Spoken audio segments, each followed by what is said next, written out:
this time.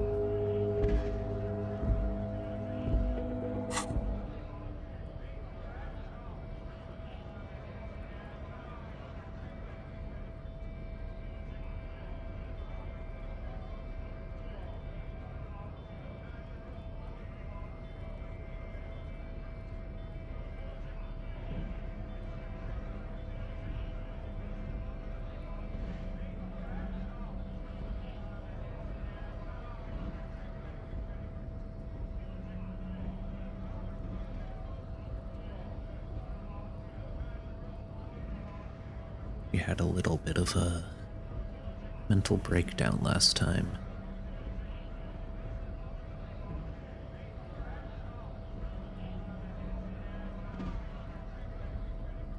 Seems like I'm gonna have to do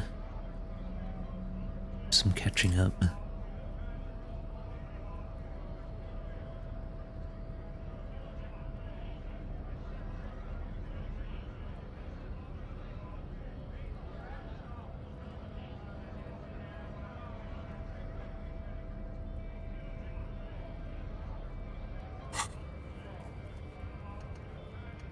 So far, saw the dead body, talked to some people.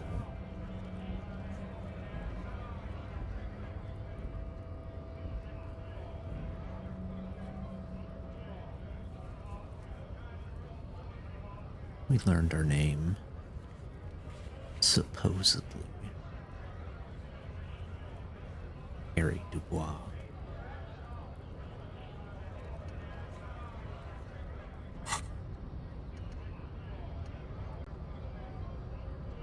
We are a feminist superstar.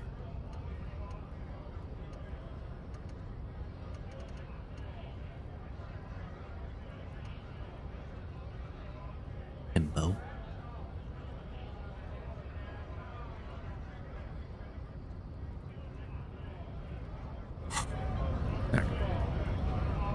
Have I talked to you? Right to work! Right to work! Shame on you! So.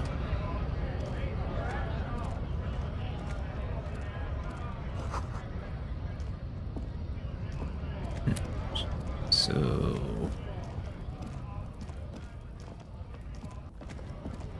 Go quickly. Talk to that one guy I've talked to before. All the things I've looked at. Pick up money off the ground.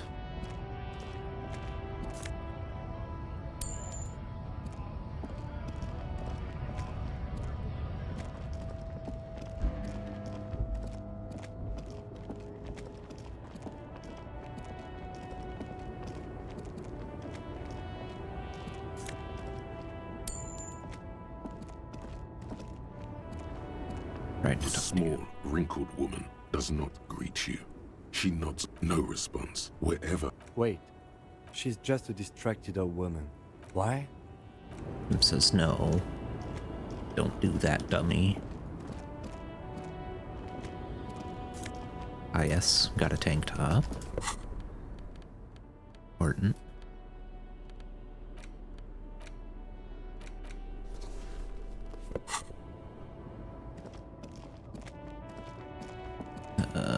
Looked at this. An old monument stands in the middle of the traffic. A silver plaque on the Yeah, statue's King. pedestal.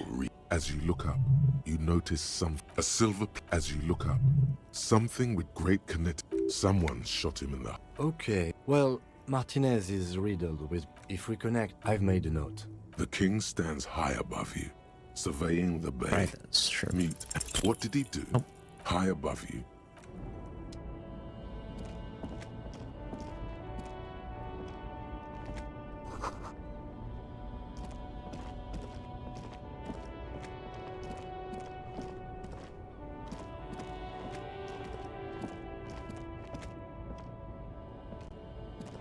Damn.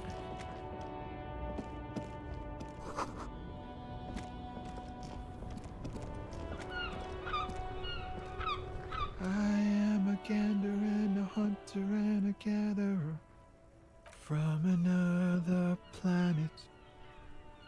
You sure are, my man. It's the jam, my man. The air from the... It's a traffic. Yeah, Meanwhile, jam we're all jam. stuck here in long haul. Yeah.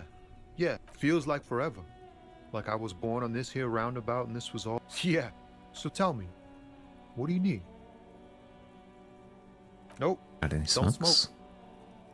Some of the other drivers do, though. Yup, nothing wrong with that statement. You could also check the kiosk down the street. It's like, Going on strike would probably help you. maybe you should. The RCM is a self-managing organization that operates on donations. We promote our own leaders. It would be like striking against your own mother. No, your mother. I don't think you understand how that joke goes, but do continue. You were asking about the strike? Some pretty wild. I've heard talk that Ah, yes, from the Wild Pines. We'll meet her soon enough, I'm sure. they want to keep that money flowing in, my man. Ka-ching. Anything else? Us lorry drivers. Not my thing. Hey, What's better than chasing transient play? He tries his best to look nonchalant, but there's a rigid... He ain't one of us drivers. I know that. All analyzing the fundamental structural and psychological. Nothing. I'm just messing with you, man. Don't. Oh, high-grade narcotics, illegal firearms. Ha! No, they usually get shipped to Grad and the Occident. Though we've been making headway in the. We're pals and all, but I can't just. There's no denying it. Your body needs to feel the touch of some good performance wear.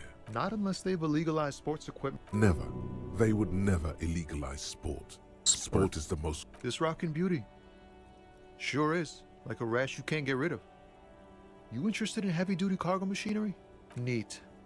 For carrying large quantities of cargo a long distance. The man taps his fingers rhythmically against his arm. Ease into it. Don't go too far. This seems like a personal matter. You really are the law, aren't you? I get that. Just like that, he slips out of your reach. It is possible the yelling didn't help. Don't be a stranger.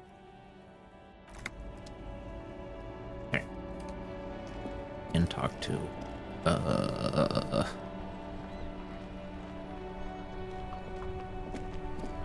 Radio caused us a lot of emotional damage last time.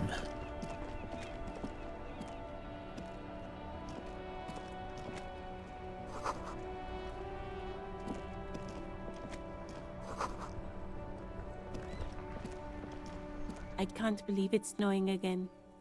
It felt like springtime just a few days ago. Sure, I'm done with them. Go easy on that stuff. It gave me a terrible... Excuse me? She's uncomfortable. Oh, well, I didn't write it there. I'm just sitting here. Okay.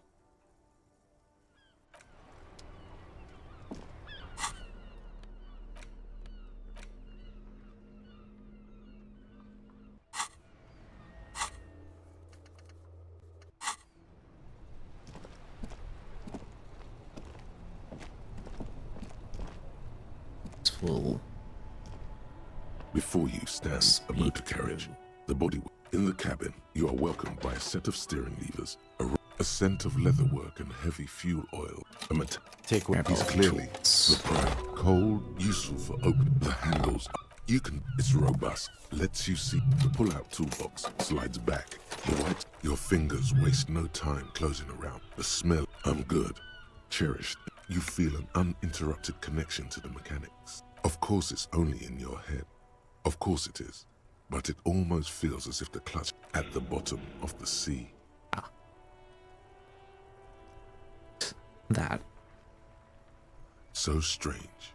The machine is not on the bottom of the sea at all. It's right in front of you, well kept. The handle is pulled back. Somewhere in the cabin, you see a set of steering levers, a radio on a hook, a pull-out toolbox. As you tap on the gauge, the indicator pin jerks. There's no use. Alternative translation. Don't even think you can. This is the Kupris Kinema, my motor carriage. No, I'm afraid not. We have a motorized vehicle, officer. I'm sure you are familiar with the concept. The Kupris Motorcar does provide most of our patrol vehicles, yes. But this is different. This is a sports mod. You're right. I didn't take you for... Really? Well, I'm not indifferent on the matter either. In the cabin, you see a set of steering levers, a radio. We get some, drugs. Some kind.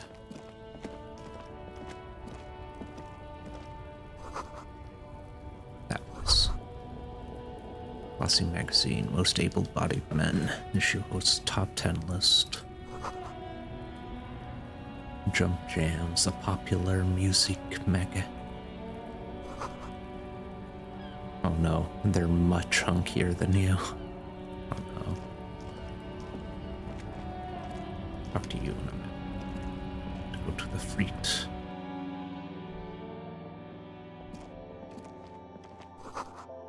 Yellow roses, dozens of them. Tulips too. Melancholy pop song plays on the radio. The tear machine stands in the corner. A sign says, 1 bottle equals 10 cents. What is this machine? Oh, that's the tear machine. Yes, but what is it? It's a machine for tear. You know, you find tear outside, like bottles or whatever, and put it in the machine, then it gives you money. I see. And how do I pick up tear for the tear machine? You need a bag, I guess. We used to have some, but we gave them all out, so... Feel free to use it if you find a bag, though. I'm sure there are some out there, somewhere. Cycle. Welcome to Frit. Feel free to look around or something. Everything is out on the shelves. Before we go on, what is this frit? I don't know. Frit? What is... I said written with 3 T's. I think they think that the extra T makes it funkier. It doesn't. Let's proceed. I have some questions for you. Okay. I'm not really supposed to be chatting to anyone, but...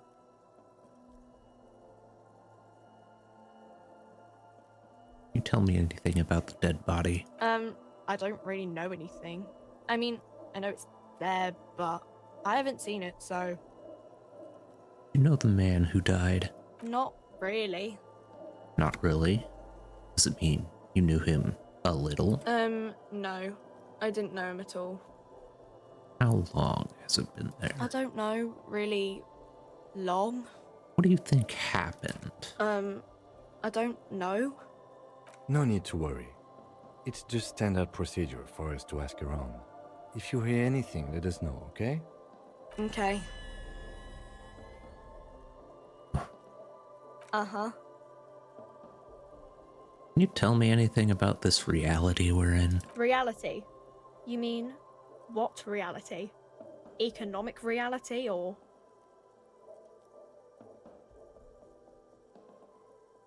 No, I meant the physical reality. I don't know. What about it? Where are we? We're in Frit No, I meant where are we on a larger scale? as mankind, or as a nation, or... As a nation. We're in a transition. You know, transitioning from monarchy to democracy, all that stuff.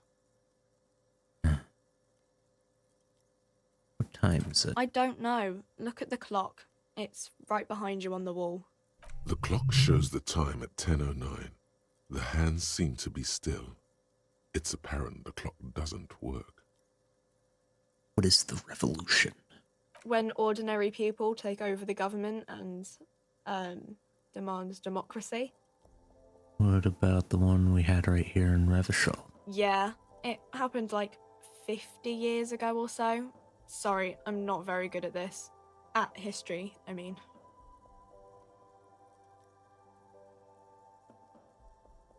Coalition. What's that? Someone told me there is one. Our government? Or do you mean something else? Sorry, I really need to finish this article. Where We're are in we? Frit as mankind, or Where as a are we as nation, or in a mankind? good place.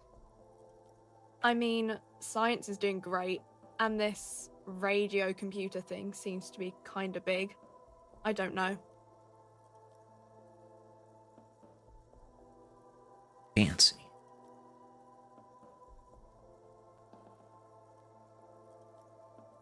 Okay. Cool. Can you tell me more Reality? You mean about the what economic reality? I reality? don't really know anything. I mean, I'm 15.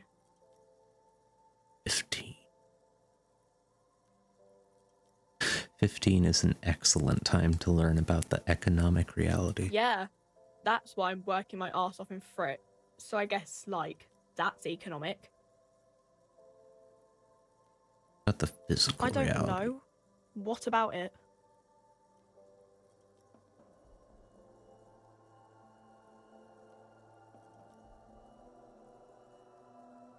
Where We're in are Frit as mankind, or in the as a world? nation. We're in Revachol, like on the Insulindian Isola.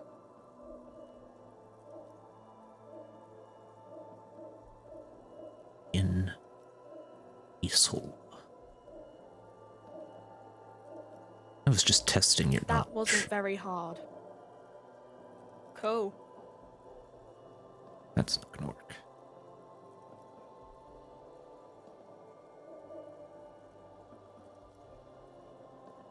Yes, it does. It's a lot of real.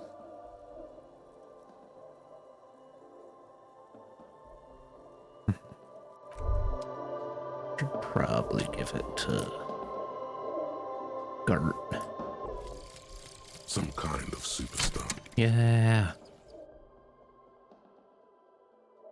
They say the world isn't ready for a rock and roll cop. No one wants their state monopoly on violence to be mixed with celebrity worship. They claim to know it would be dangerous for detectives to rise to the ranks of demigods and have sexual encounters with barely legal cover girls. It would be insane, they say. To all this, you say, fuck off and die, in a cool voice. You people have no idea how good these cops are gonna get. They're gonna crack 20 cases a day. In the future, cops will be like astrophysicists, Okay, or got prime this ministers, last time. or prophets. And you're the first one. Yeah.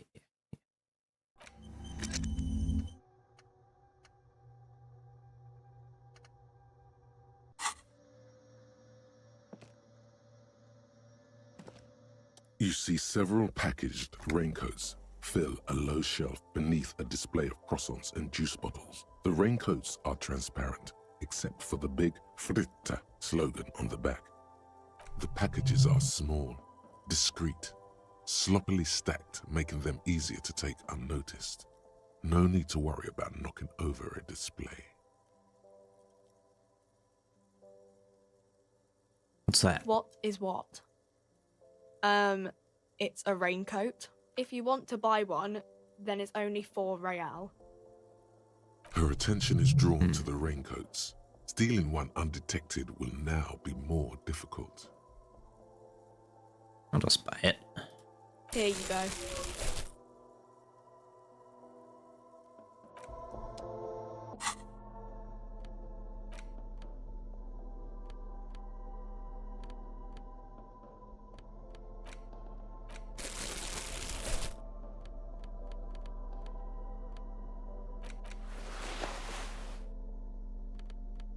Very yellow.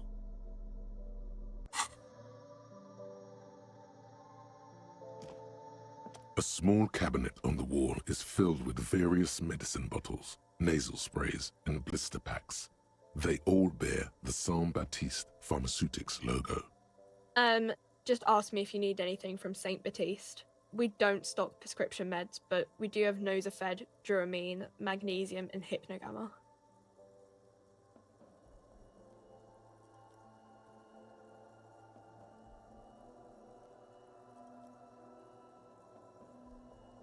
These products do. I don't know. Let's see. Nosafed is a nasal spray. Dramamine is a really good painkiller. Magnesium is a dietary supplement. Hypnogamma is... I don't really know what hypnogamma is. I guess it makes you feel less shit. It's recommended to use after lots of partying, studying, or exercising. A little more specific. No. Sorry. I'm not like a doctor or anything. Nosafed heals +1 health. Oh. Dramamine heals +3 health. Magnesium heals +1 morale. Hypnogamma heals +3 morale. Agent. Who is Saint Baptiste? Saint Baptiste. You know, the pharmaceuticals company. Saint Baptiste Pharmaceuticals. The one that sells meds out of Saint Baptiste. That one. There. Do you have any ammonia? I don't need it. I don't need that. Yeah, there's like an ampule somewhere. I already have. I should probably get Okay, some. here. I hope Saint Baptiste makes you feel better or something.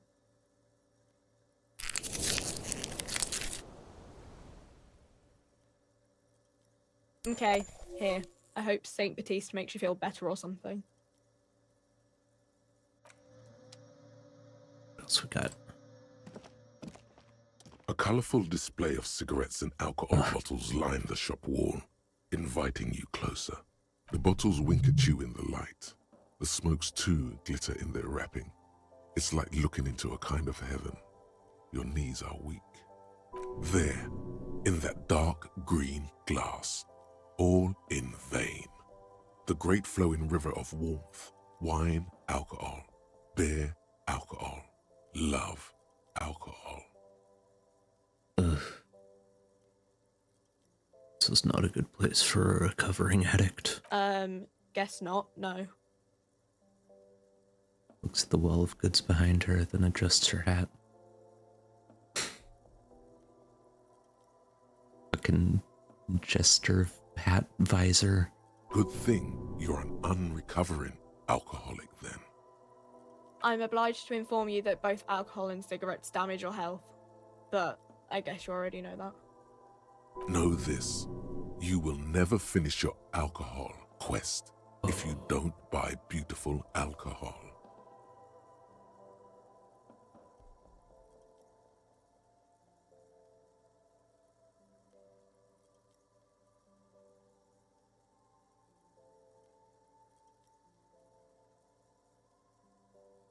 Dang.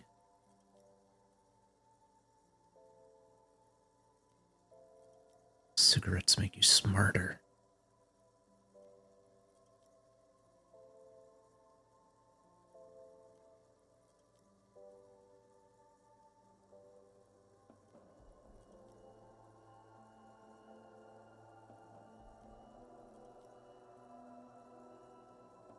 I have an alcohol quest. I do.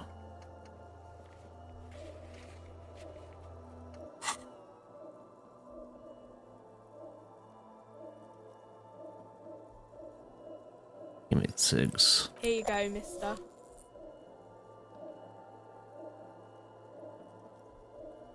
Please tell me more about these products. The pale aged vodka is special, I guess. It's stored in pale for a couple of years, which makes it super expensive and super strong. What is pale? You know. I don't know. Don't worry your pretty little head about it. Let's concentrate on what's important here. Okay. What will consuming this stuff do to my body? I mean, I already said it'd hurt you. I don't know what else they do. Substances give powerful bonuses to your main stats at the cost of damage to your health or morale. Cigarettes raise your intellect while damaging your health. Alcohol raises physique while damaging your morale.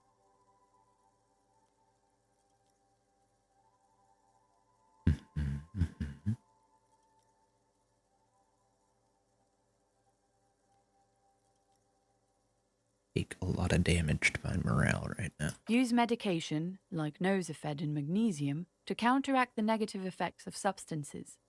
Note: consuming substances can have unforeseen consequences for you. Oh boy.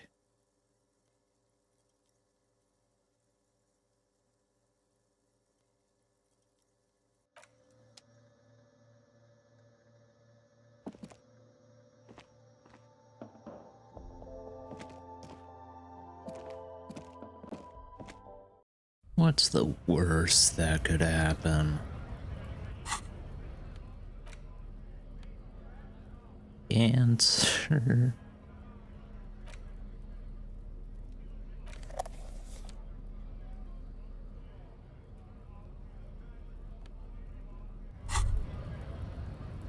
There it is, a brave little army in your pocket.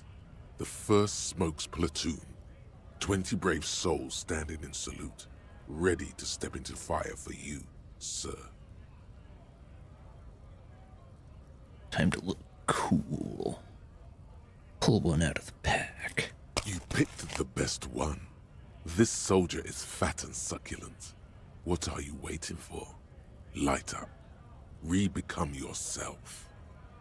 Light it up. Get a load of this rock and roll cop here, people. Johnny Thundercop fishes a cheap lighter out of his pants. With a flick of the thumb, there's fire. A primal satisfaction. Here we go. The lighter's dark green disposable plastic. Safety's off. In your case, the safety is always off. What are the repercussions if I do this? Repercussions? There's a high risk of glory, with a mild chance, cool genius. Smoking makes you into an intellectual. Everybody knows that. Dang. It will help you concentrate a bit. That much is true. Well, all of this sounds good. Smoking couldn't possibly be bad for me. Dip that bad boy in flame and breathe in. Thick, warm smoke gets sucked down into your lungs. Immediately, you feel a warm nostalgia fill your head, body, and soul. A nostalgia for yourself, the man you were in your youth. Johnny Thundercop is back, and he's chill as balls. Hell yeah. In the bottom right corner of the screen, there's a cigarettes button. Cigarettes gives +1 to intellect skills. Logic, rhetoric, conceptualization, visual calculus, encyclopedia, and drama. This is good before a white check, but damages your health.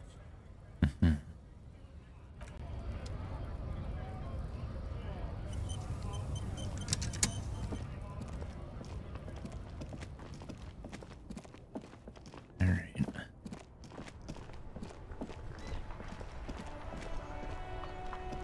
Inside, you see a set of steering levers, a radio microphone, the frequency Radio tablet time. lights up, the soft purr. This is precinct. Hello, Alice. Operating the radio is easy. Just be Firewalker. confident. This is officer. Under the green prime line, a yellow saved button catches your eye. As always, it's Very DJ important. Mesh. A flock of right away. Someone must have been messing with the radio, or maybe picked up a random frequency. You want it? Oh, is... Go for it. Turn the radio back on while it's still on the Speed Freaks FM. Souped up mode. God damn it! Look, it helps me to stay alert on long nights. You would be too, if... But seriously. This is precinct 57. Of course. What is the number, officer? Yes, hold on. Received.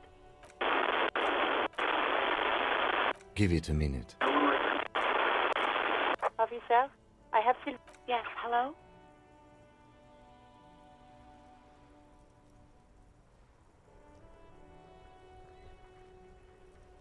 Hello, this is the police calling. I have some questions for you about your last days at work. Oh, right. Hello, officer. What can I do for you? Recognizes. Anyway. There is no resentment in her tone. She wants you to ask her out. No question. You mean, why did I leave the bar? Honestly, not really comfortable discussing it with you, sir.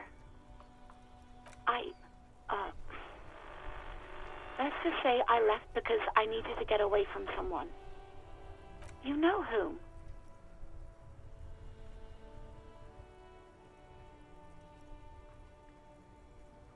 Maybe, I don't know. I just know I have to take some time off right now. No, not me. What? Of course it bothered me. No one calls the police. You know, what the union says goes. People... Okay.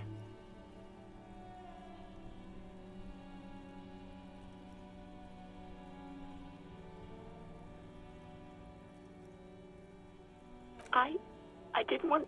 Push her further. Show her the error of her ways.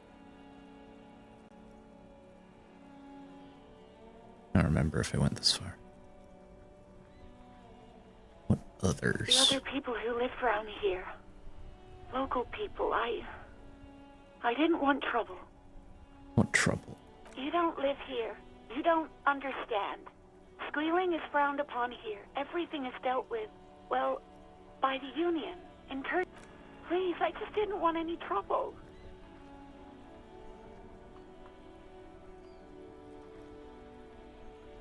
I see. Don't worry about it. I understand. You do? Oh. What else can I do for you? No, who made that No, call? sorry. I don't. Not a lot of people don't have the money. It was someone else. We'll find them sooner or later, officer. It just might take a while. Yeah, go on. Have you seen my gun? Please, no. You were trying to impress... Sounds like it's going. You were waving it around and... People tried to back away from you, or... Me neither. No idea. All I know, it almost looked like you pawned it.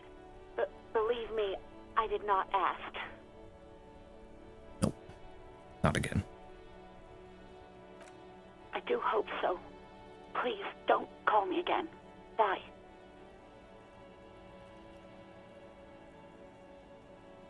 Wait, why does she seem angry with you?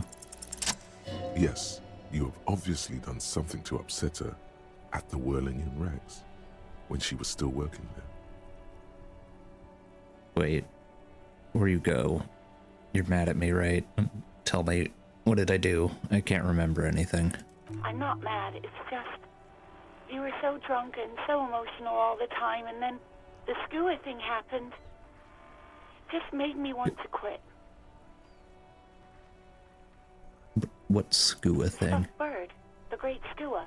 You threw it against the wall while screaming, "Fuck that bird," and laughing like a maniac. Oh no.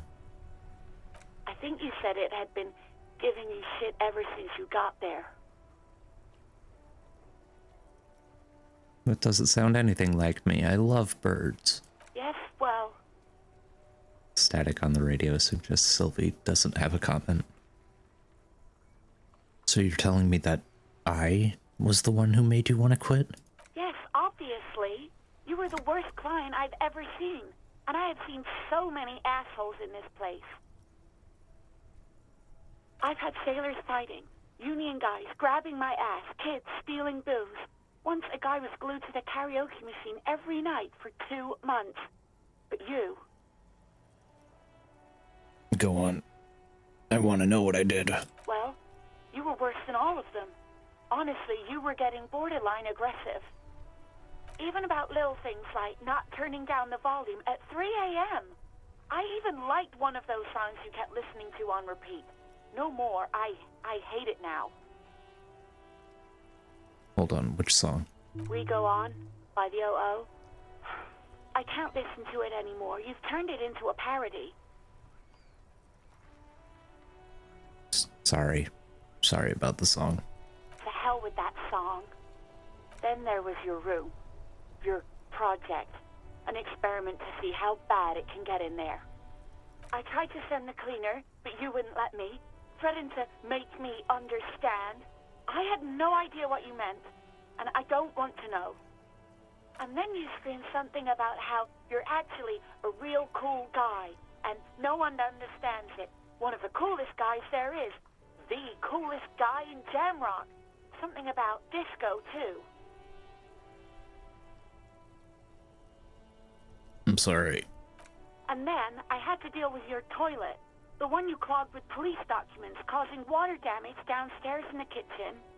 I won't even mention you waving your gun around, harassing customers, threatening to sing karaoke, threatening to kill yourself. Wait. Police documents? The ones I had to wrench out of your toilet. What happened to them? Damn it, I don't remember what I did to your damn papers. I don't remember every little thing I do. Resentment gives way to concern in her voice. She's worried she might have accidentally done something bad. Then she remembers it's you. Especially when there's a hurricane loose. It's your fault for losing them, not mine. Something in you wants to immediately forget about this, as if there was a reason you threw them away. Okay, I get it. I wasn't a very good tenant. No, you really weren't. You were simply the worst.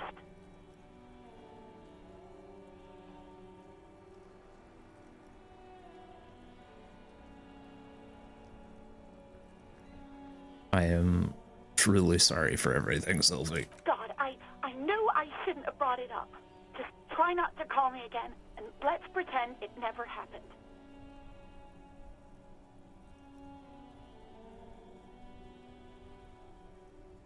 But when I spoke to Guard, it seemed like he thought you left because of him. Wait, really? No, this is absolutely not true. I like Guard. I really do. Didn't he cross a line when he asked you out? No, I was actually flattered. I've always liked him. It was just bad timing, with the corpse and all that. That is really bad timing. There's a pause. You can almost see her on the other side. The telephone cord coiled around her index. I didn't know what to say to him later. Then you came and destroyed the place. So I left without explaining. I should have told him, maybe. I can tell him. Okay, but please don't mess it up. Please don't take out your gun or something.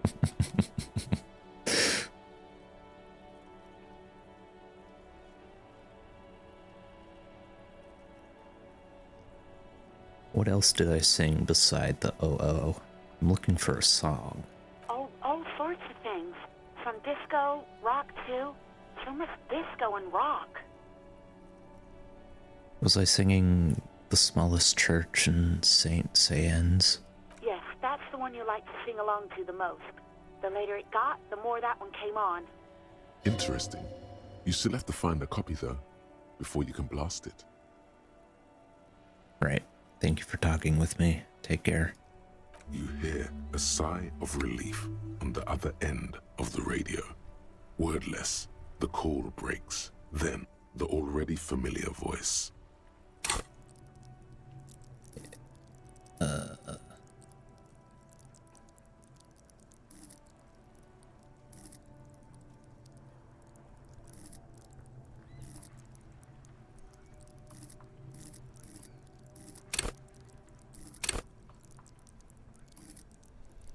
Point in this again.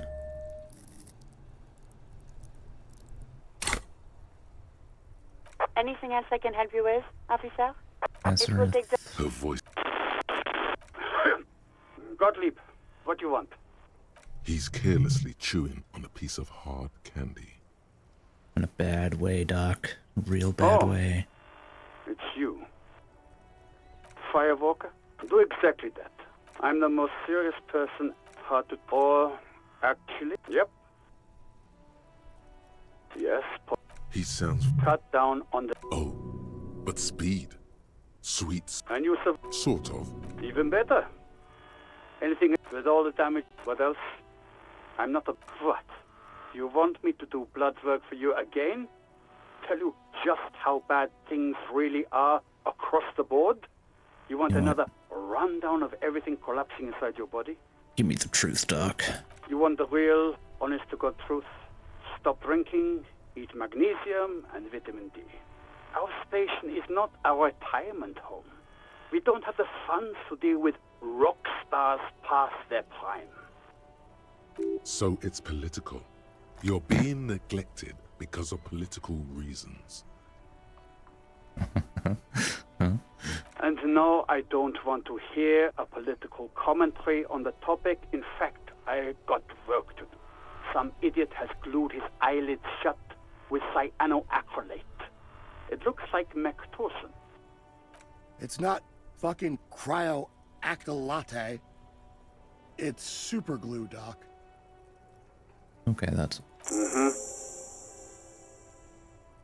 Anything else I can help you with, officer?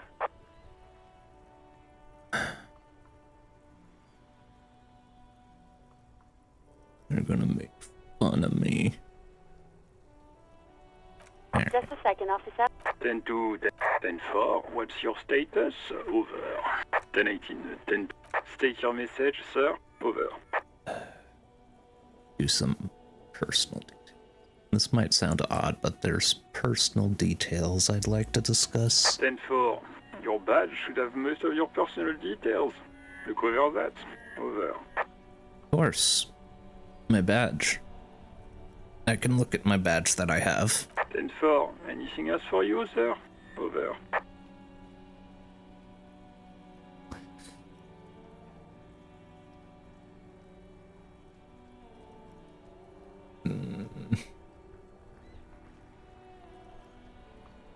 I need to report my badge mission. 10-9, repeat message. 10-4. 10-20. Is it him? Says he lost. He what? He lost his badge? This is Communication Officer Jules Pidieu. You mean your partner? Over. What is he saying? He's asking who you are. I'm his goddamn partner. It's your partner, Satellite Officer Vitmar, sir. Did he lose his memory along with his fucking badge? Who lost his badge? Dick fucking Mullen. It's Officer Dick Mullen from the bestseller. Dick Mullen is not. Defend yourself. Immediately. They're laughing at you. He says the... Oh god damn. Satellite Officer... Mullen dicked us. He's asking... Of course it's... Satellite Officer Vitmar. 10-4, I hear you, officer. I'm just going to make a note here that you are in pursuit of your misplaced badge. Over. Fuck me. Mac, come in. What's going on? Super guy. He lost his badge. He lost his goddamn fucking... badge. He asks you to... Why? Sergeant Person, what? You don't have a comeback. Sorry. It's hard to think like this. He's not replying. Looks like he's still looking for it. 10-9, come again. I didn't get that. New heights? Ask him. Sergeant Orson wants to know if you lost your gun too. Oh, fuck. 10-1, you're breaking up. 10-9, repeat please. Over. 10-9, come in officer. Over. Come in officer. 10-9, repeat message please. Did you misplace your firearm? Over. The silence is almost deafening after you flick off the switch, severing the connect. That did not go well. I guess the important thing is that you followed protocol and reported your lost items. Did we need anything else here?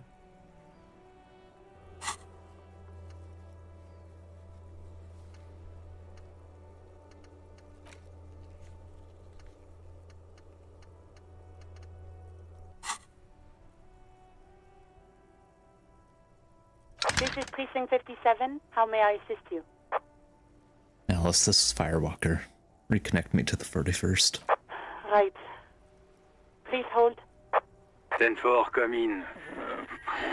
Fireworker. Over. Listen, I've actually lost my gun too. 10-4, I know, I already wrote it in a report, but it will stay on my desk for a few days. Over. That's all for now. Roger that. 10-10, over and out. Okay, not so bad.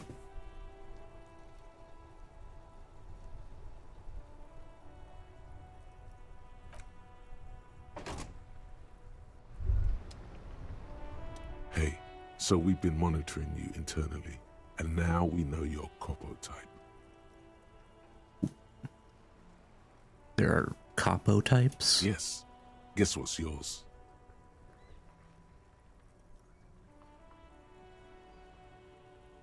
Cool cop? No, you're the sorry cop. The cop who's sorriest. Oh no. Let's make it official then, shall we?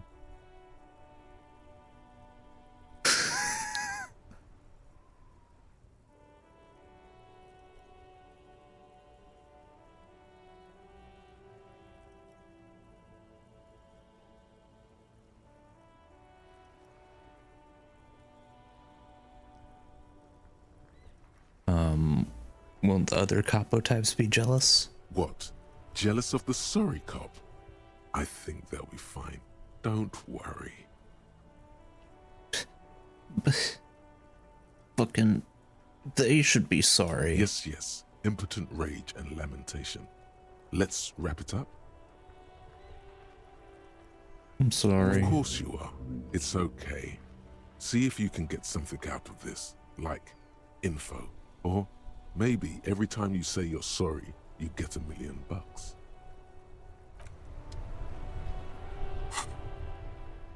Yeah, that's fair.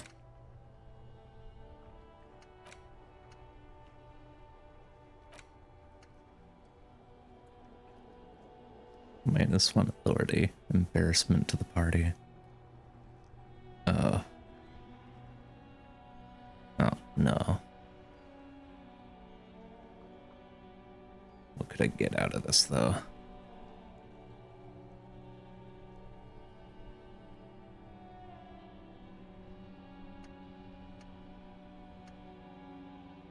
With some empathy. Some intellectual boosts. Yeah, sure. Internalize it.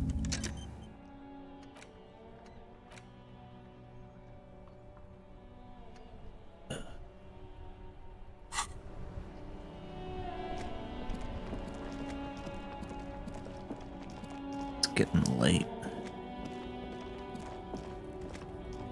Well, not late, but Welcome to Rivachol. time is progressing. That's what I mean. Welcome to Rivachol, announces the rotund man. The remark isn't addressed to you, it's addressed to the lieutenant.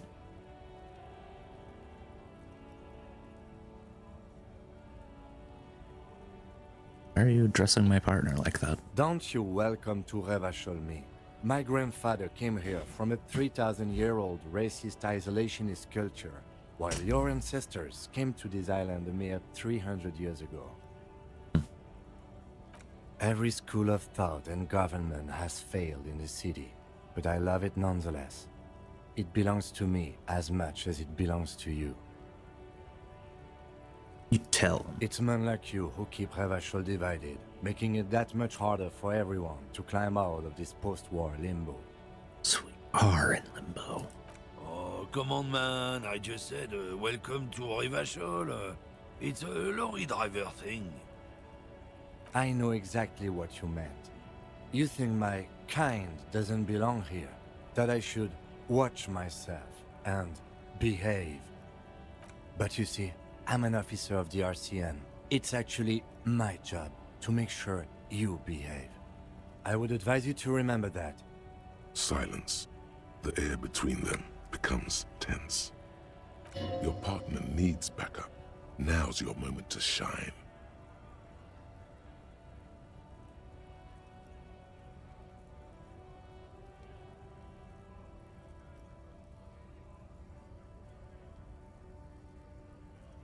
Yeah, fucking A, Kim. I've got your back.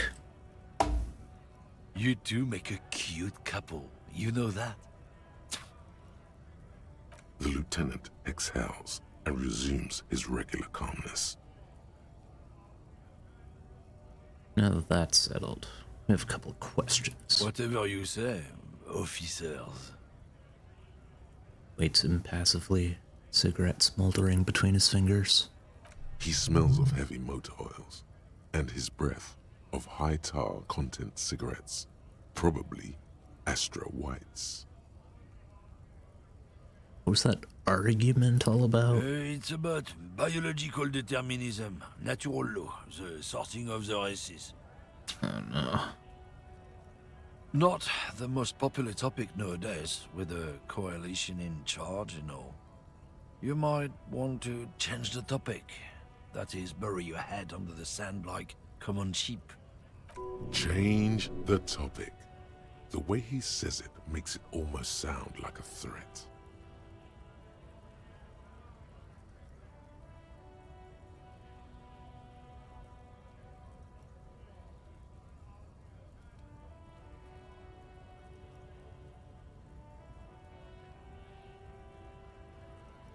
Oh, so you're just a racist. Makes sense. I'm not just racist. Look, I've read books. Huh?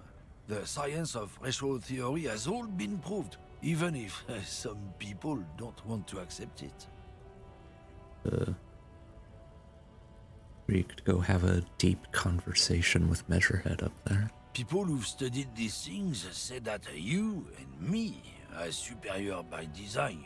So, naturally, we Occidentals should be in charge. Obviously, you can see the merits in that.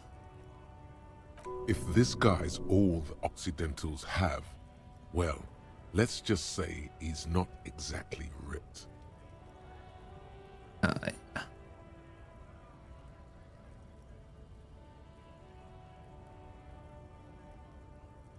Yes, I can tell you're a prime example of superior design. Open your eyes. Haven't you noticed something different lately? An unfortunate downturn, maybe? Huh? When members of the superior race cease to believe in their innate superiority, they stop competing for resources. Okay. And... This concerns you, policeman, so you better be vigilant. The damn kips are showing up good lately. Same with the mosquitoes. And the other intruder species too. They're on the precipice of cultural victory. We playing Civ? Wait, what's this cultural victory? It's what the kips of Boogie Street are going for, right under our noses. And the others too, on the radio. Heard any chansons lately? Heard any motetos or leader? No. Dominating culture is how they plan to win. They say so themselves. Be wearing their blue jeans and listening to their pop music. It's true. Also, you need to realize the dangers of mixing races. Who knows what might happen if people don't stay in their birthplace? You might end up with a new sub-race, with unknown characteristics, leading to extra competition. That's why you've got to control the offspring.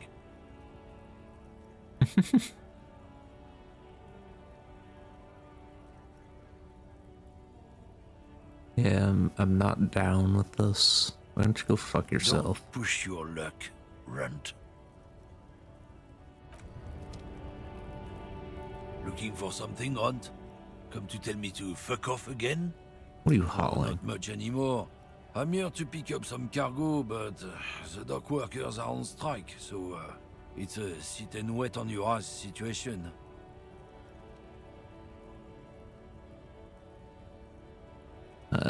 How long has this been going on The then? strike?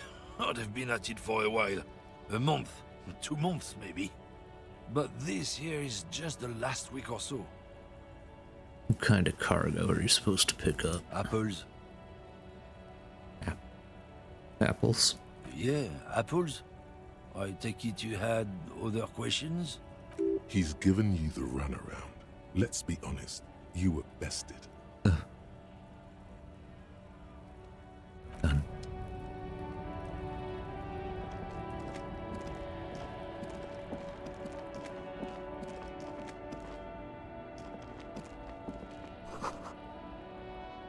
Closed for winter. Please use main entrance.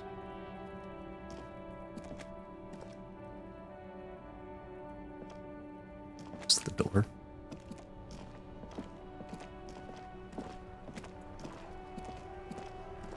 Why? Is the main entrance like an airlock entrance?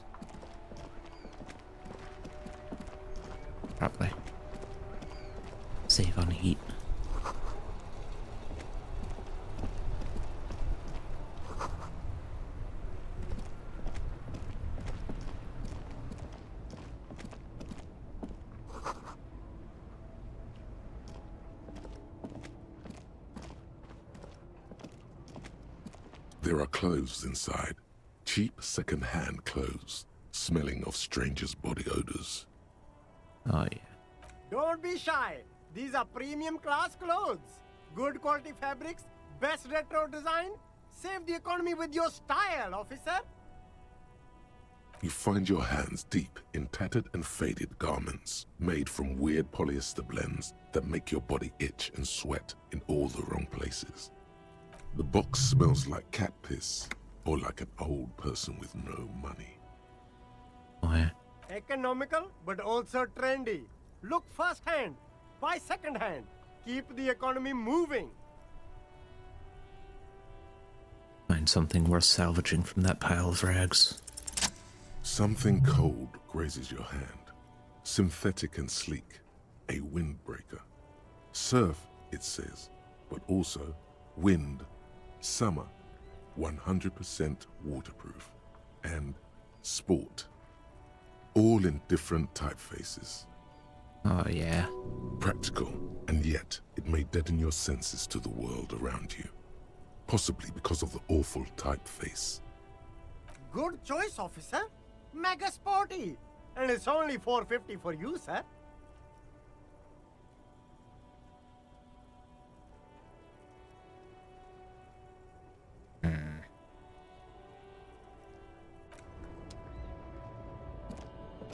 I need more money. Food gift from the people of Messina. There's a pile of cheap sunglasses in a small box. A variety of shapes and colors. You like sunglasses, officer? I've got the latest styles right here. Rummage. These are all boring. Boring third-rate ho-hum sunglasses made of cheap Syrahese plastic. The kind of plastic that melts in the sun. These are all first-rate sunglasses. Premium design, superb material, very cool, UV resistant. These will definitely keep your eyes safe and cool while doing your dangerous police work. Those shades you recommend. Try them on. Abort. These are hideous. What's more, they don't even fit your face. You can feel them pinching your nose and chafing against your brow. Damn, officer! You look like a mega secret spy. Very secret. They're practically made for you. I'll let you have them for $2.50. They're perfect for concealing your bloodshot and baggy eyes. It's going to be very difficult for anyone to take you seriously with these things on your face. No, you are definitely not buying those. You're right. I'm too sensible for those. Are you sure? But they look so good on you. You should think this through, officer. Shades of self-destruction. That's not gonna happen. Leave.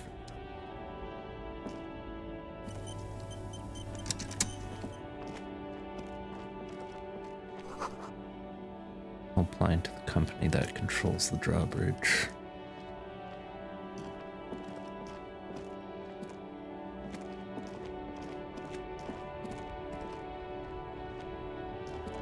You see a Samaran street vendor surrounded by a motley assemblage of goods. When he realizes you're looking at him, his face breaks into a wide, welcoming grin.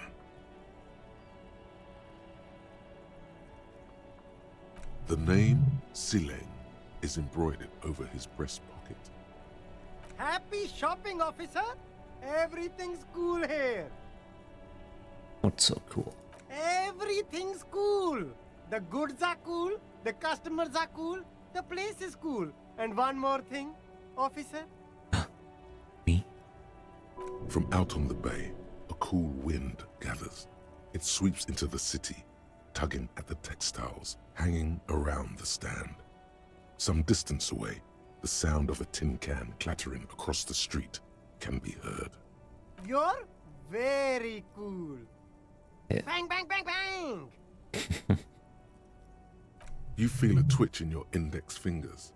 There's a finger shootout brewing. Whip them out.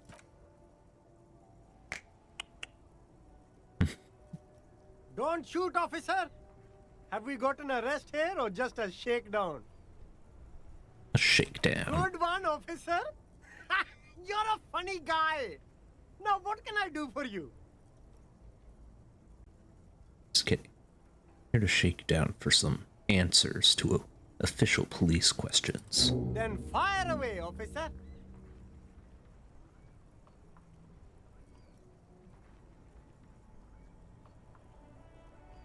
What kind of stuff are you selling here? Only the coolest goods in Revachol.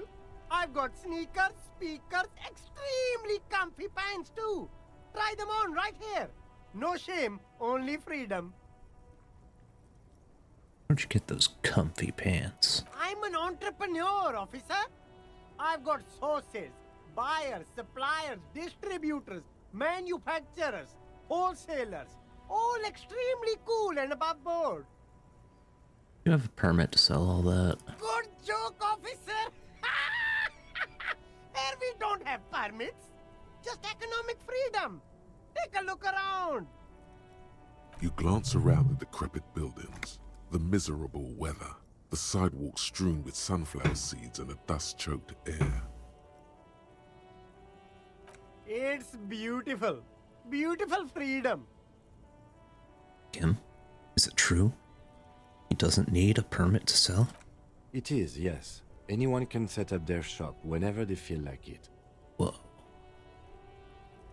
That's right. No permits, no bureaucracy. That's why this city and its law officials are so cool. Wait, but what are we doing here? There are no permits. Look at Kim and the police insignia on his sleeve. If you wanted to be cynical about it, you could say we are here to protect the interests of property holders. I am not, however. My man, officer, you make all this possible. Without you, this climate would be extremely bad for business. You're part of the Gossamer state.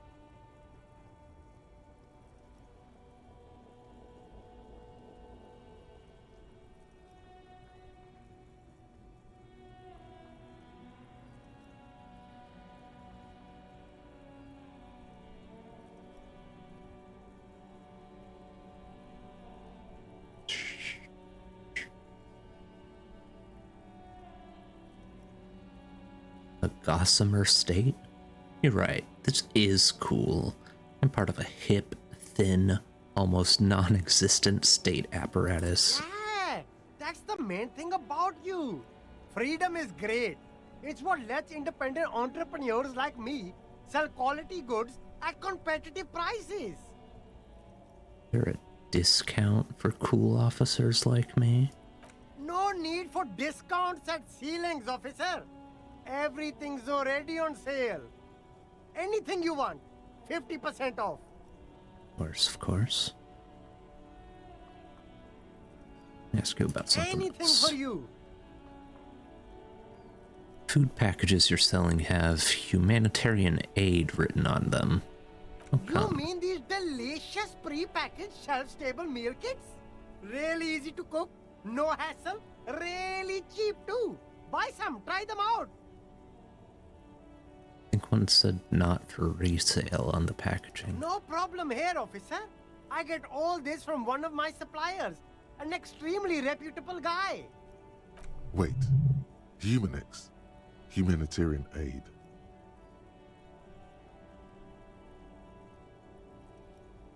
Supplier drive that Humanux lorry over there? What? Street vendor looks over his left shoulder and stares at the lorry, as though he's never seen a lorry in his entire life. Look, officer, I'm just a retailer. You'd have to talk to my supplier if you got questions about the supply chain. That's how the game works. Interesting.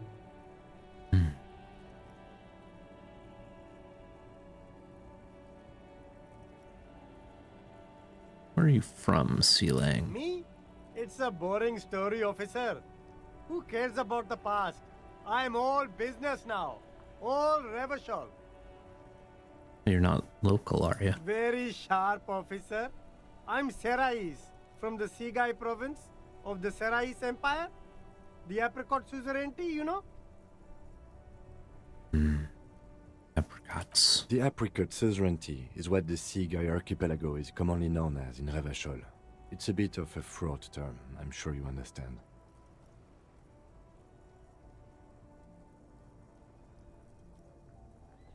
No, apricots come from Seaguy. My grandma used to grow them. But Seaguy is a shithole. That's why I came to Revachol. Here's much better for an independent entrepreneur. Less laws. Speaking of, why not support an independent local entrepreneur? I send half my profits back to my grandma in Seaguy. Oh no.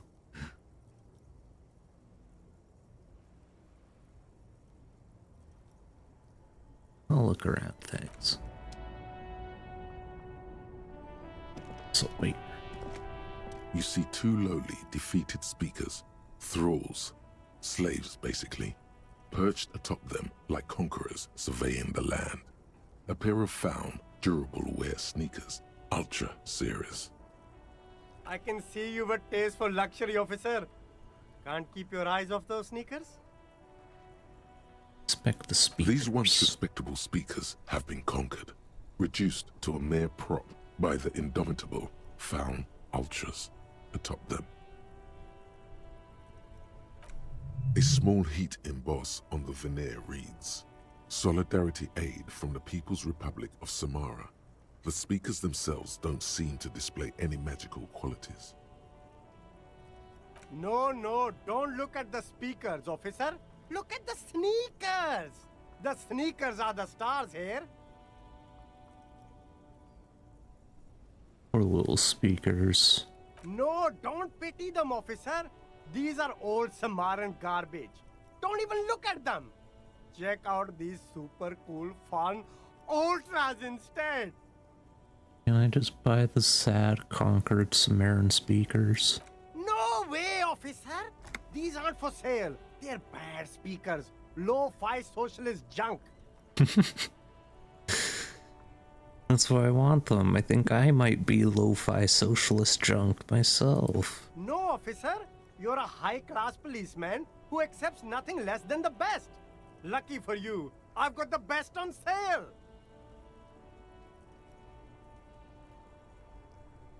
You know what I am. I don't even know it myself. I want the speakers. Well, if you want them... But see, they are the pedestal for my sneakers. If I let go of the speakers, where will the sneakers go? I can't leave premium lifestyle sneakers on the ground. If, on the other hand, you wanted to buy the sneakers too, I could maybe throw in the speakers for little extra. 50 cents?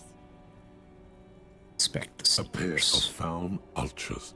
The design is impossibly sleek and simple.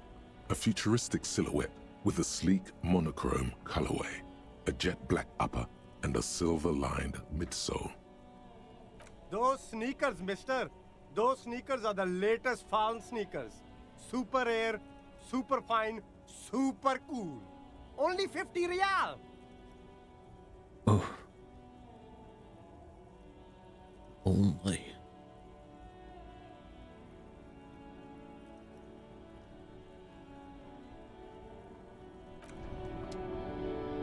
I need money. Stalls.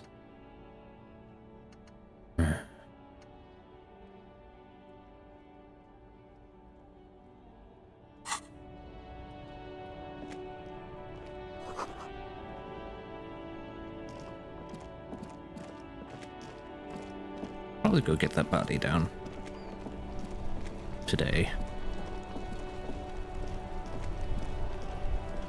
Before I get too distracted.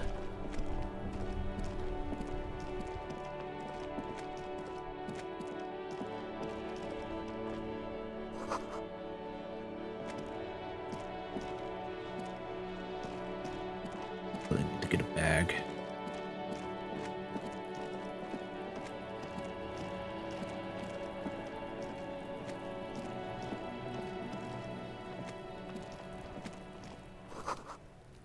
Letter R, where's a crown? and below. The light above descending. This trash container is locked. The sliding lid has a padlock that says, whirling in rags. Why am I looking at you, trash container? You're just a trash container. Well, it is a container. Maybe you're prioritizing it.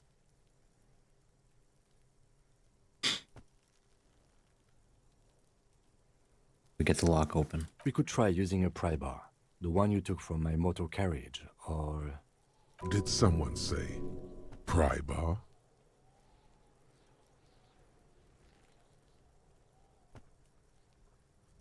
It's not a pry bar, it's crowbar. Really? Your muscles are down with either one. The sliding lid has a padlock that says, whirling in rags.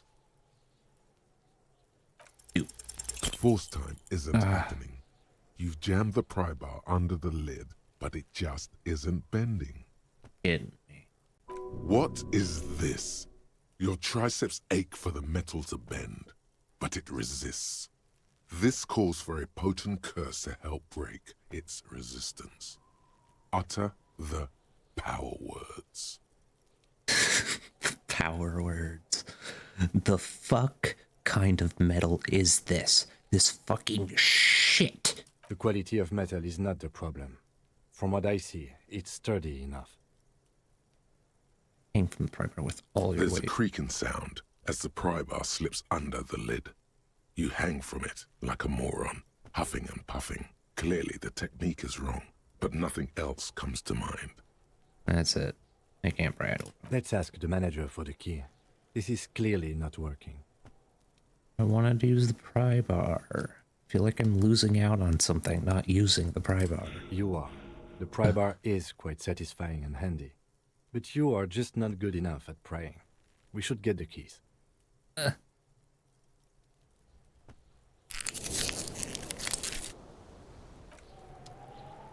Fine. Kuno, the pig's getting pretty close to me. Come to snuff my shit out, I think.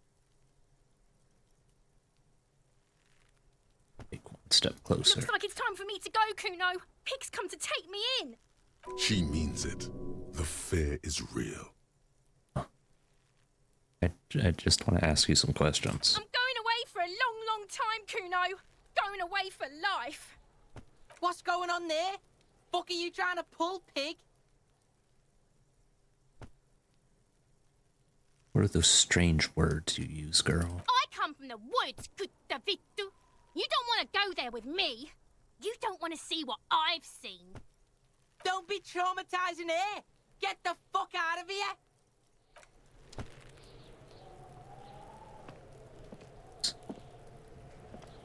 I'll die before I squeal, pig. Hey, kid. What's this kid shit? Fucking mind games. I'd rather die than squeal. Get the fuck out of her face. You got done. Talk to me. So it's a girl. Interesting. I'll die before I squeal, pig. Child, converse with me. Murder was the case they gave me. It's almost vanished behind the fence. Only the top of her hat remains. I'll die before I squeal, pig. You there, behind the You don't want to fence. fuck with me. I got my hands bloody. I'm not here, pig. You're not seeing this. You can still see the top of her hat from behind the fence. I'm over there.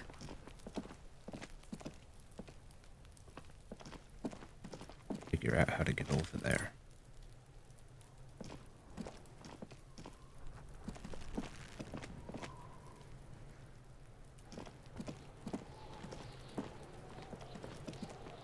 Fuck does Kuno care?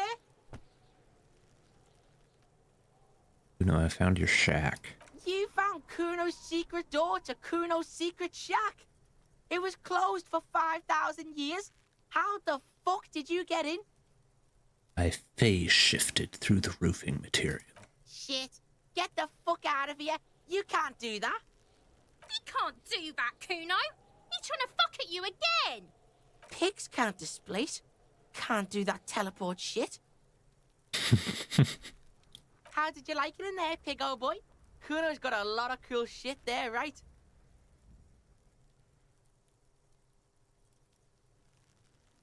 What was with the pig head? Oh, that? Kuno decapitates pigs. That's just a Kuno demo tape.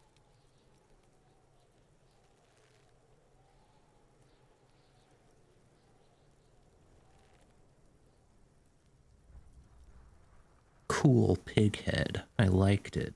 I got one too. This one. It's shit. What? What is this shit? Fucking on yourself. This is weird level shit. Kuno doesn't go there. Fuck your shit back to normal. What is this? Psyched him out. I don't know how to react to self-depreciation. Found his weakness. Found a plate covered with powder residue. Know anything about it? That's where Kuno gets his daily hit of electric. Kuno Shazam. Kuno rides the fucking lightning in there, pig. Bet you'd like to ride the lightning too, wouldn't you? You feel tired and old, but you could have that sparkle in your eyes. What's with the tube of magnesolum? It's a vitamin, pig. Don't you know anything? Looks at you like you just pointed at the sun and asked what it was. You could use some.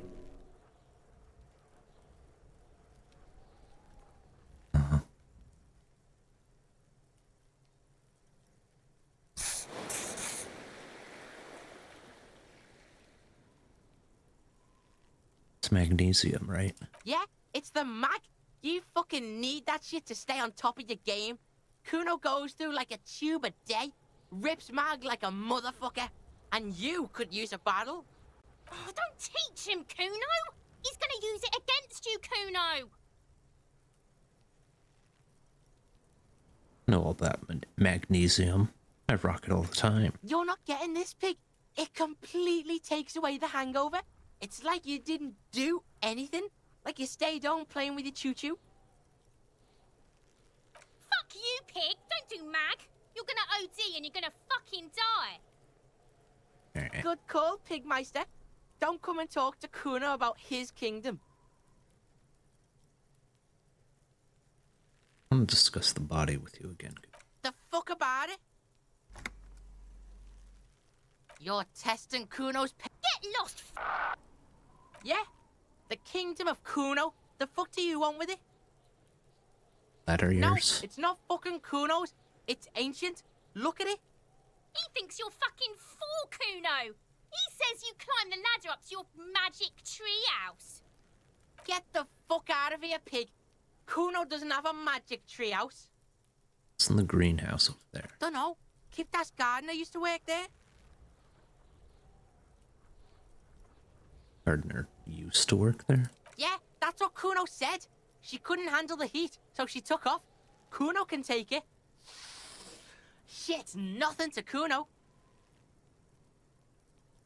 I mean by kipped. Look it up in the library. Kuno's not a fucking dictionary. Fucking small brain. Kuno means the gardener, alright? I mean the young woman by the whirling in rags? That gardener? Look, Kuno doesn't explain shit. Kuno just says shit.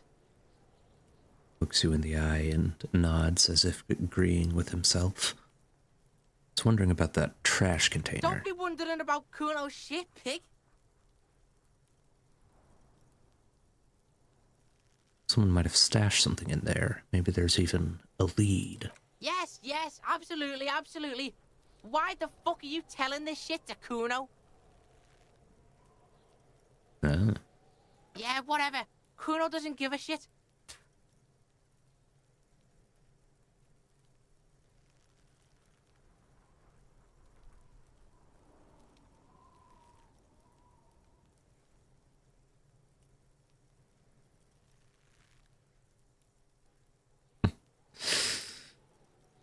No, I threw up.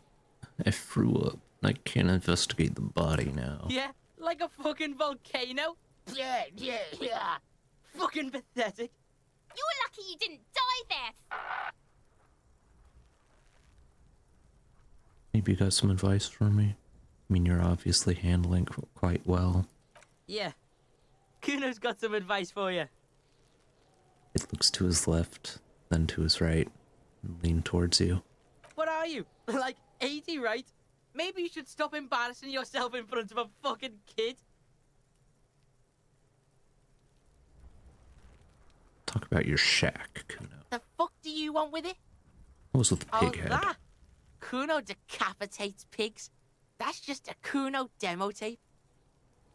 Like some kind of musician? Yeah, Kuno plays on snuff radio, fucks pigs, live, fucks their heads off.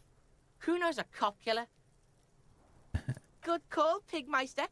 Don't come and talk to Kuno about his kingdom.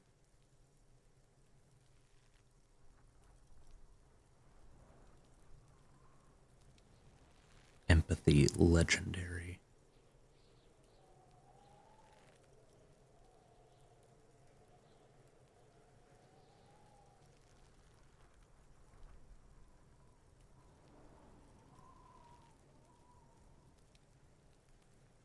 Kuno doesn't fucking care.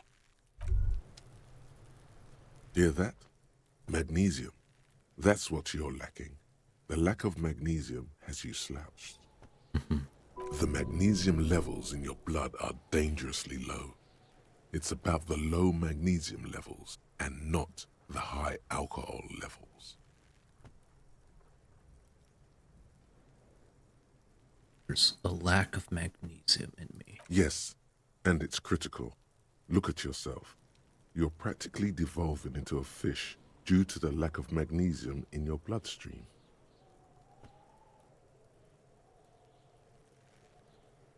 I need to maggot sideways. Maggot sideways?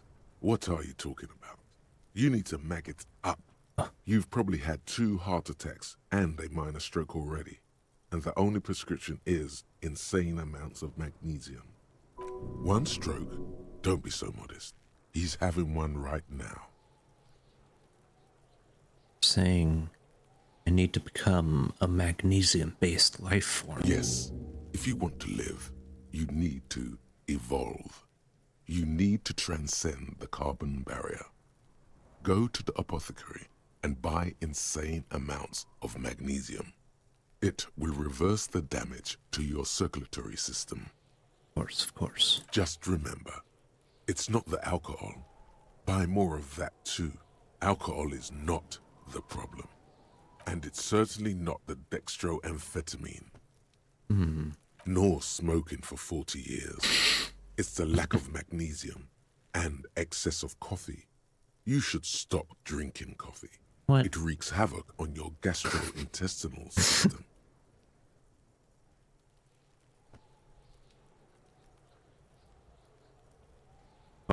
Of course. I should have known.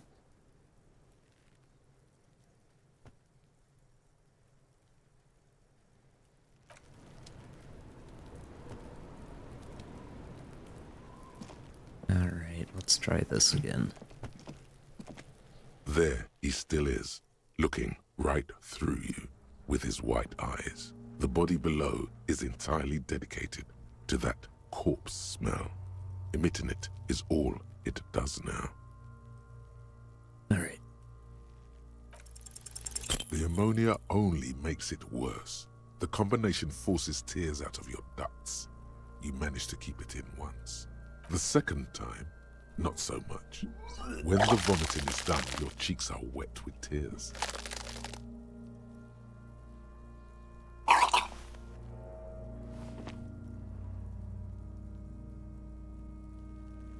I don't think I want to be a cop anymore. Get a hold of yourself. Feel the lieutenant pat your back rhythmically. I've seen strong men turn themselves inside out for hours. You are facing tough odds here. Alcohol withdrawal makes it considerably harder. What is happening to you? Are you going to cry now, son? You heard the coach. This is weakness. It cannot go on much longer, or you will lose.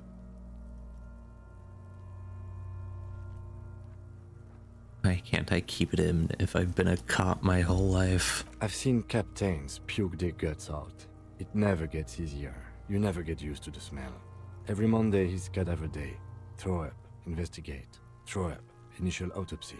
Throw up, bag it. Then drive to the station. Maybe throw up on the way there if you didn't bag the thing tight enough. You seem to be fine. I think I've lost my sense of smell. Not being hungover helps too.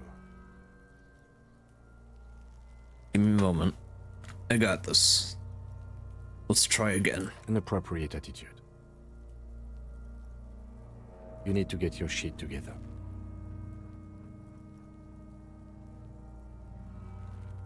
We should go talk to the locals. Find something else to do while the wind changes. It's pretty bad right now. You've gained a thought. When this dialogue is over, go to your thought cabinet and internalize it for special bonuses and effects. Give it half an hour. Get yourself together. Then come back and have another go. Okay.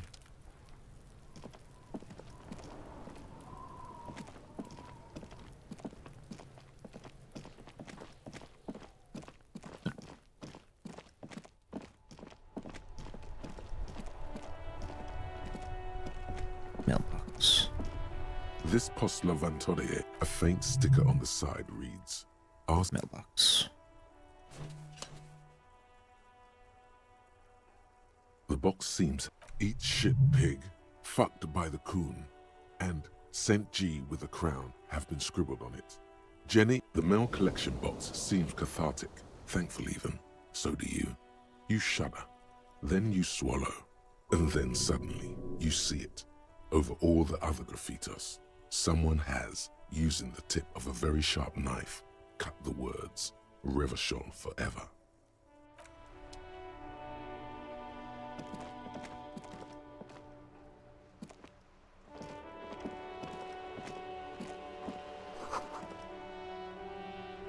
Has a rose, a pistol, and a half-naked dame on its cover. On the cover stands a very muscular man surrounded by flames.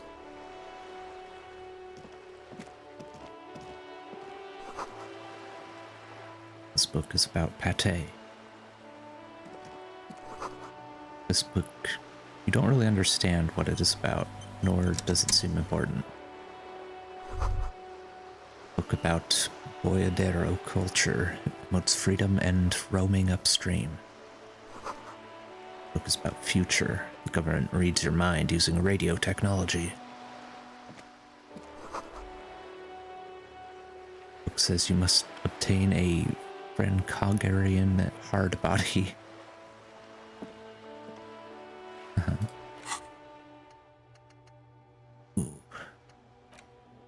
Volumetric shit compressor and magnesium-based life form.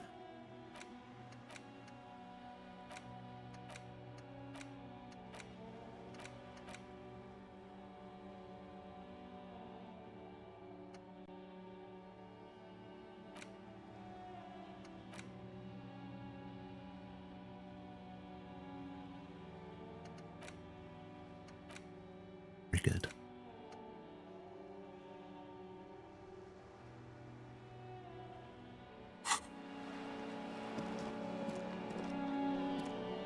Hello, sir. Step right in. The store is open. A young girl with chubby red cheeks waves at you, smiling. Her nose is also red from the cold. I am the law. I know, sir. Stomps her feet to feel warmer. Are you interested in a new and exciting book? What kind of a store is this anyway? It's a bookstore, sir. We sell books, postcards, and some board games. It's called Crime, Romance, and Biographies of Famous People. Whoa, whoa, whoa, whoa. Hold your horses, little girl. It's far too long of a name. What is a book? That is a book. They have stories inside them. It's like someone told you a story in a really long letter. What's a A postcard? is a small cardboard picture. You can write a few words on the other side and send it to your friend or beloved. What's a board game? Board games are like little games on a table, made to pass the time. There are several different ones, but sailors here mostly buy cards. Interesting. My pleasure. Anything else you'd like to know? It's okay if I ask you some questions. Okay, sir. I'll try to answer any questions you have. I hope they're about books. What is your name? My name is Annette, sir. My mum, her name is Plaisance. She owns the store. She's inside minding the register or organising the stock. Girl gazes at the window and then suddenly jolts, her eyes wide as if recalling something. Feel free to step in and browse our wares. You're standing out here in the cold I'm because... signalling that the store is open. Otherwise, people might not know. They'd miss out on the crime, romance, and biographies of famous people.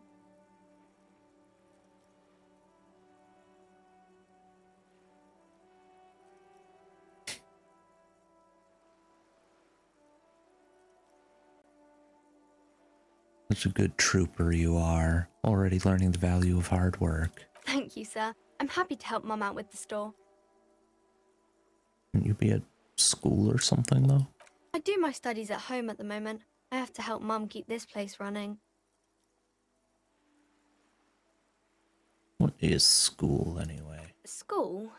Well, mine is a big yellow building on Boogie Street, and the people there run it. They say it's a charity. The gale wind blows in from the coast, a wind of needles. It wraps itself around a building of brick and mortar. Somewhere, a clamour rings through the honeycomb of classrooms. What is this feeling? Remorse. The parquet of assembly halls. The rows of stall bars are growing cold. The corridors stand empty. A girl's voice somehow finds its way through this strange feeling. You haven't heard a word of what she's been saying these past few moments. You only hear. Mum says it's necessary to do both because it builds character. Mum says a proper worker is dutiful. That's how you get ahead in life. You succeed. There is stress and unease behind these words. She's reciting etiquette. And how's this business doing? Mum says it's peachy. She was a little afraid at first. There's talk about this house being cursed. Cursed? In what way? Cursed in the way that makes them say that no business has ever really thrived here, sir. That they all go...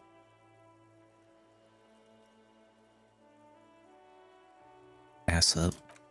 I wouldn't really say it like that, but I guess so. This sounds rather serious. I should probably look into this. We can go into the bookstore and ask about the case, but I don't see much more to look into here. Yes, please do look at our wares inside. The postcards and board games you asked about are also there, sir.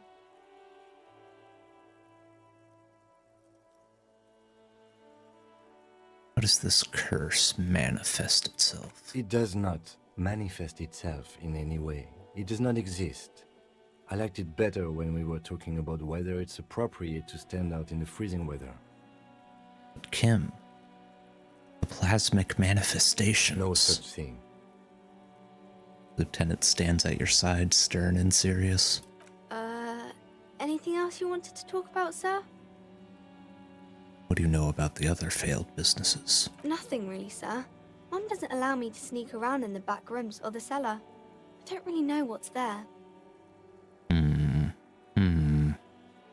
Enough about the curse, for now. Maybe I can tell you about some of our books instead.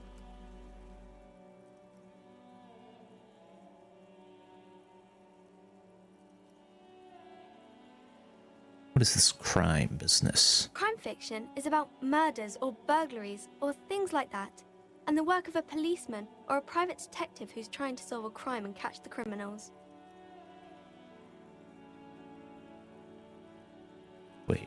crime fiction. I need to know what crime is. It's that bad. Crime is a deviation from the law, punishable by either a civil or criminal sentencing. It's what the law prevents. I am the law. Why would anyone want to read about crime? It's exciting to people, I guess. They get to imagine dangerous things, and it's kind of like a puzzle, where you can guess who the criminal is, or how the good guys are going to catch him. I'm a policeman myself, by the way. The law, as I You said. don't look much like a policeman. Huh? Well, what does a cop look like Didn't then? mean to offend, sir. Sorry, sir. It's just that you don't look like Dick Mullen. Points to a book cover on which you see a strapping Vespertine officer. He stands grimly over the body of a dead woman.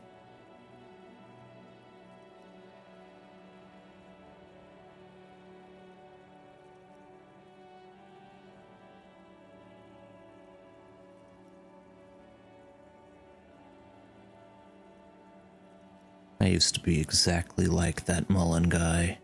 Then I decided to live a little. What's that mean?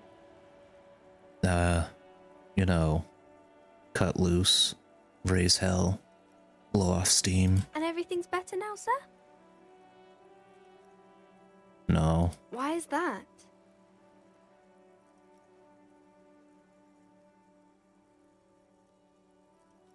look at me. A hideous beast, a failure of a cop, a disgrace. Sir, please, sir, don't say things like that. You look nice enough.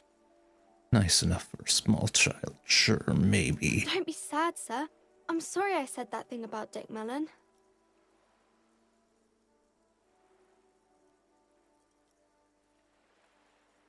Nobody actually looks like the guy in that picture. It's just a stupid fantasy of a man. She looks at Dick Mullen, frowning. That's not a healthy look. Muscles get bigger, heart grows weaker. Muscle training is flower arranging for men. Eddie thinks he's real manly like that. He isn't. It's just unhealthy. She examines the picture closely. The Vespertine detective exhibits few signs of health or unhealth. Poor Vitality is no way to cop, little girl. I could take him down easy. Sure you could, sir. He's just a fictional character. He's no match for your strength. Maybe you can show me some real police work, sir. Like in the books. Cover image of Dick Mullen seems to stare at you with harsh disapproval. What is romance? It's the type of book where there's a rich lady and she has to choose between the good man and the bad man. She smiles at the thought, perhaps imagining herself in that situation. Or there could be a story about a poor lady getting a rich man. It's about man and lady business, sir.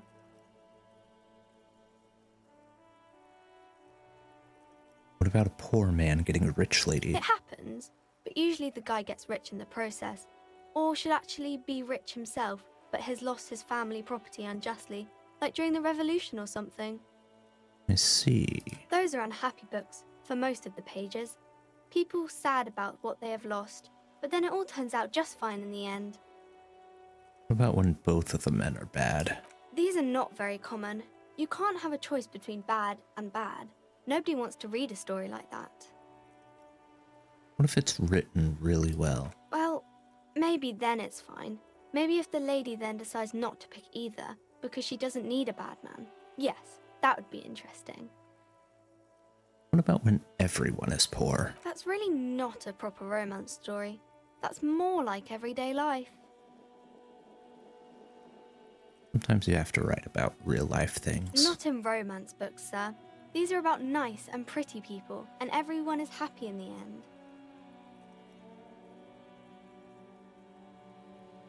What about a book where the man and lady business doesn't work out at all? I haven't read many of those. Maybe you should ask Mum. Yeah, you think she has one about an excruciatingly painful breakup? I don't think it's a romance story if the main characters break up, though.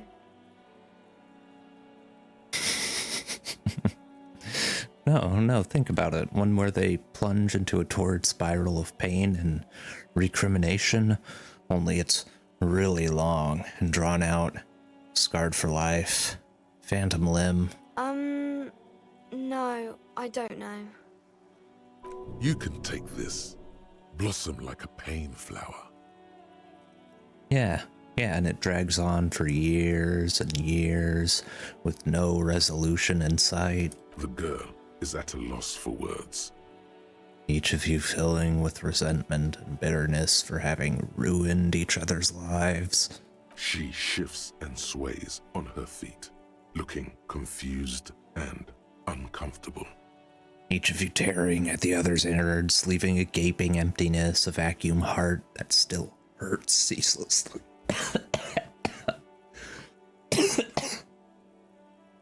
Oh God.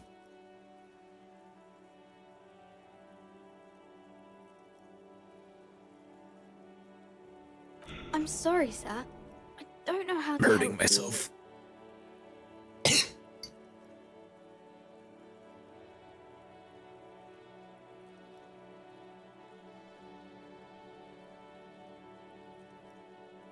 Why can't you help me? I'm beyond help, right? Sir, sorry, sir. I'm still little. I can't. Don't worry, little girl. Got a bit carried away there. Let's back up out of this. Mm-hmm. I had other Maybe questions. some of our other books? Okay. I'm going to deduce something now. The girl keeps her hands folded, hidden. Why is that? Hey. Why do you keep your hands folded? What do you mean, sir?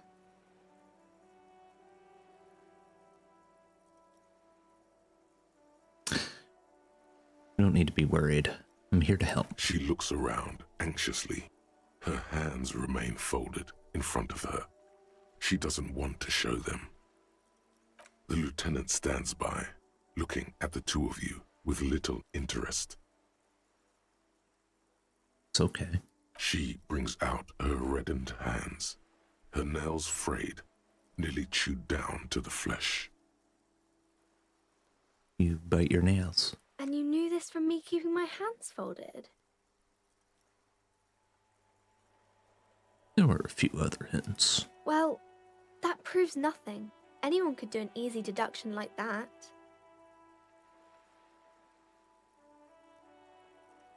Want more? Bet I can figure out why you bite your nails.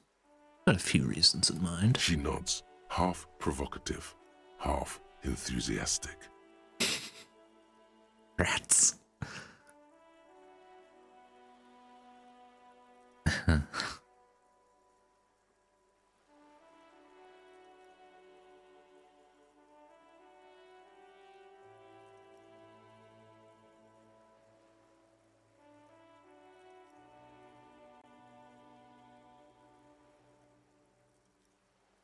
Uptight because of your mother and the pressure she's putting on you. Maybe so, sir.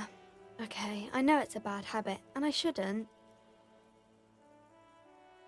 Either way, another ace deduction by the #1 detective in town. It was okay, sir. He's still got a rebellious streak. There's more that can be achieved here. Ask her to do the same. Think so? Fine. Do better. Do something about me. You're quite sober. The lieutenant does not flinch at the comment. He does not flinch even a single bit. He is intensely not flinching. It takes effort.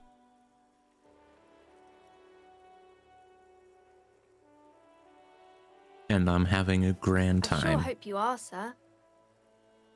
There she stands, swaying on her feet, assaulted by the early spring breeze. She smiles at you. The whole situation suddenly feels familiar, somehow. Who are these famous people? Oh, kings and queens and generals of old, or artists and writers, or musicians, those kinds of people. There's usually something extraordinary about them. I think that's why people read them, to find the secrets of their fame.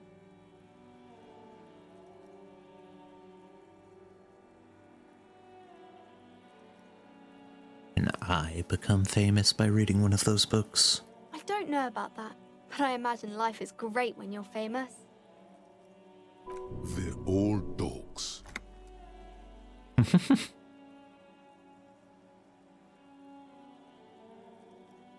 These famous people sound like a bunch of dorks. Annette's expression remains ever so helpful, but she doesn't say anything. Never mind, I literally had nothing else to say. Okay.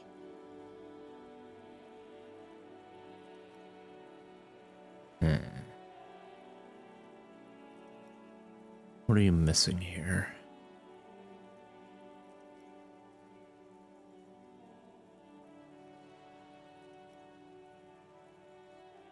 I feel like this may hurt me. Okay. See you around, Annette.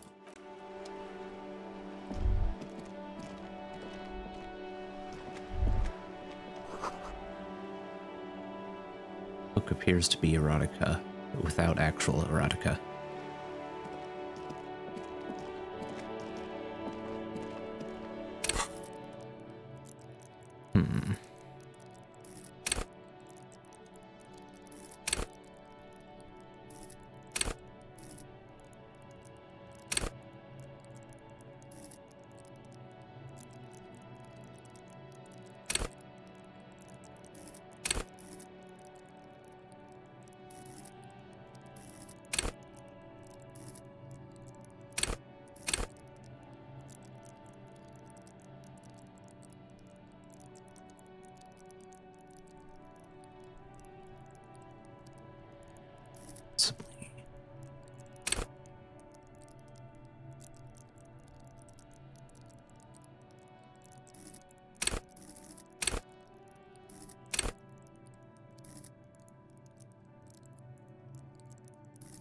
Yeah.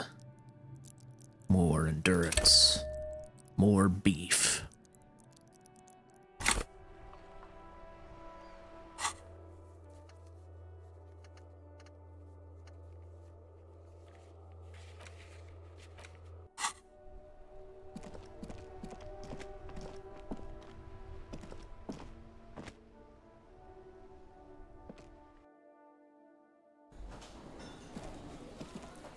No. For you. It's all about money. Gotta spend money to make money. Some guy. The worker is in a deep slumber. Wake him up. There is only one way to wake this bone idol from his slumber. Roar like a hurricane. Rip the buildings from the earth. No words, just a primordial scream. Why the yelling, man? The 30-something man slowly lifts his head and gives you a pensive look. You're alive? You looked out for the long count there. Wait, what? No, he was just sleeping. What do you want, officer? See anything interesting in your dreams? Thank God, no.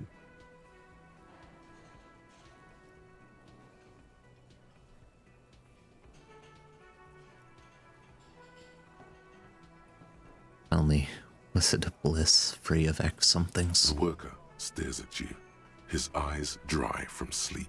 A web of wrinkles covers his tanned forehead. I don't know what you're talking about, kind sir. But when I'm out, then I'm really out. No X anything. Just quality time. Fuck sleep. Despite the headache and the queasiness, you feel like you've got at least a 10-kilometer run in you. Tell me about Wild Pines.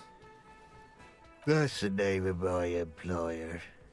I work in logistics. He doesn't sound too enthusiastic about this. How's that going?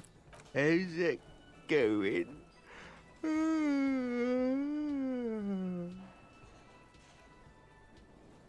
Clockworker lets out a big yawn, then stares out.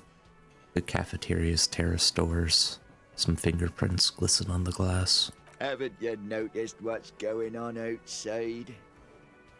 Of course, it's a total madhouse. Good. Then you understand the gist of it. We would all be better off without the employers and their employment. For one, I can get some goddamn shut-eye. Right to sleep, I say. Why are you sleeping here while others are out striking? They got it. Majoret's got it. He's guarding the gate. I just getting some sleep. Or was. The way he says Measurehead implies ultimate trust in this head reckoner's physical prowess. Who's behind organizing the strike? We are. The workers. The union. We know what we need. What's right for us.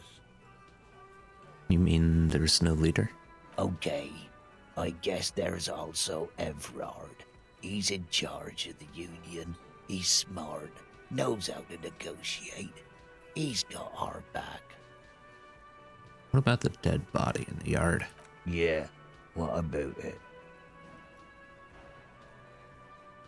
You seem cool with it. Do you have many of those hanging from trees here? You know, people die here every day. Someone's found in a ditch, another one falls in a manhole, a third one gets eaten by stray dogs. If someone has decided to die on top of a tree, then how is it my concern?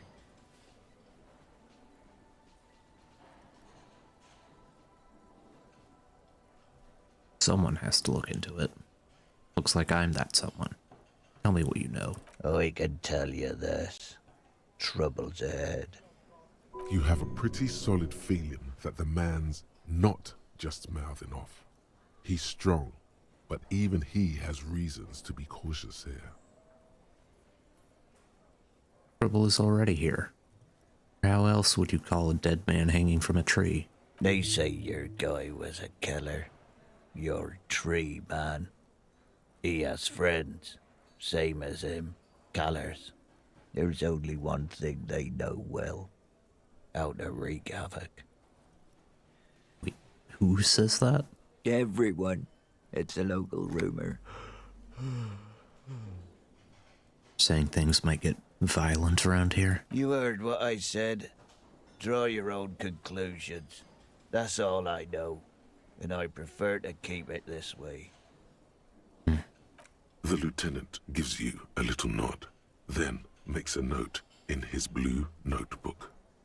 So Union people think he was a killer, he thinks. Even sleepy hair. This doesn't help a lot, but it's something. Good work, detective. Yours? Point at the bottle in the spilt rum. Indeed. Help yourself to some. Wait. No. Oh, it's empty. Sorry about that, pal. I already had some. It's fine rum. Knocks you right out when you drown a bottle or two. Rubs his face, then buries it in his hands. And hear a faint snore. Alright, I'll let you sleep. The dock worker doesn't answer. His head is already back down on the table, in sweet sleep. Yeah. Wish I could sleep like that.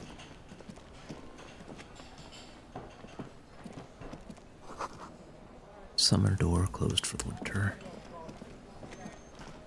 Guard, buddy, Al. Real mature, man. What exactly were you trying to accomplish? You do understand you still owe me money, right? Damn, your feet thought we got away.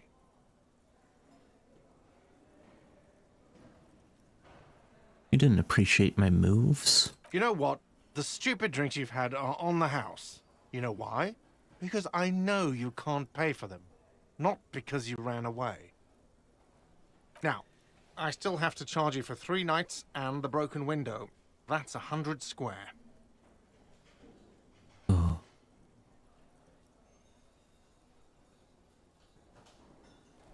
So we're cool. Not entirely cool. You still owe me 100 real. If you don't have it by tonight, I can't let you back up there. Now, what the hell did you want? I assume you wanted something to come back here.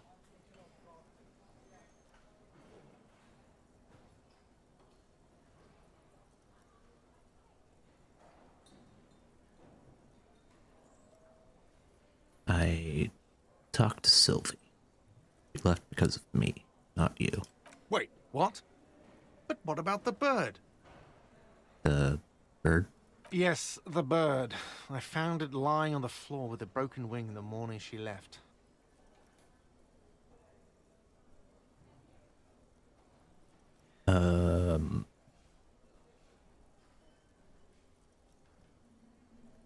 She didn't break it.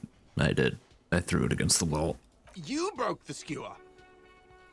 His face is flushed with emotions. A rash covers his neck. I assure you it was him. Why on earth did you have to break the skewer? Maybe I have a vendetta against it. I can't believe it. I was so sure it was Sylvie. Even worse, I thought she was trying to send me a message. Symbol of hope and all. That bird ain't no symbol of hope. It's a menace and a traitor. All right. Did she say anything else? About me, you know? Did she say anything about me? She said she was flattered. It was just a bad timing. Really? I should give her a call then. The man doesn't know what to say. He wipes his brow and stares at the counter. Thanks, I guess. Was there anything else you wanted, or...? We were sort of hoping there would be a gun, an expensive jewel, or at least a sword in it for you, if you deliver the message. Oh well. I seen something at the Whirling Guard. Thing I need to talk about. Thing? Saw a sign that said the mess hall is reserved for the Union. Yes, not the whole damn Union, thank God. Just the nastiest and loudest faction. Tosses his head in disdain. They come here in the evenings. Dumb, unruly types. Think they're big shit. But they're good customers. They place big orders and always pay on time. We should find out who this Lord faction is, occupying the booth. Loudness means talkative, and we need info. To a meaningful nod. How do we find them? We don't. We have to wait. They'll show up sooner or later. Men get hungry, even men on strike. Mm-hmm. You glance at the clock on the wall behind the manager. Huh.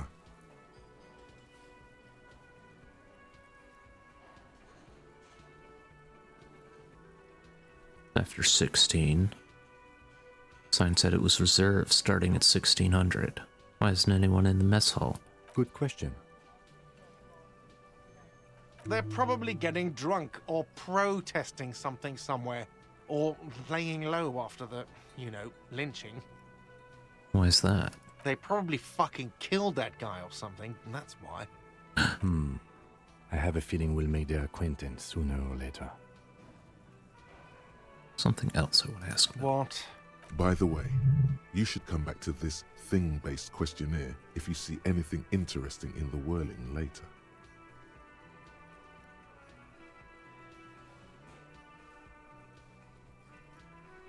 So about that money I owe. Yes, have you got it? Can I pay with this check? You must be joking, right? You come here, trash everything, and now you try to pay with a novelty check? Cafeteria manager stares at you, baffled. This isn't a game show. I'm not going to accept it. You owe me cold, hard money. I want to see that money in the palm of my hand. every Man. single cent. And it was embarrassing to accept this thing. Damn you, Fat Everard. Your novelty check is useless. Damn you. You can cash it in at the local frit near the harbor gates, though it might not be enough to cover it. Like Okay. what?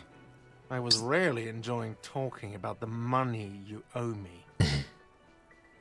Trash container out back yours. Mine? No, it belongs to the Whirling in Rags. Thank you for clearing that up. Why do you keep the container locked? Why? To keep the hobos and drunks out. That's why. And the neighbors too. They put their trash there and they don't pay for the garbage company. I thought as much. And are you the only party with access to the trash container? Well, yes. Us and the garbage disposal company. It seems a little callous, doesn't it? Something stirs in you. Wonder what this feeling is. Prod at him and find out.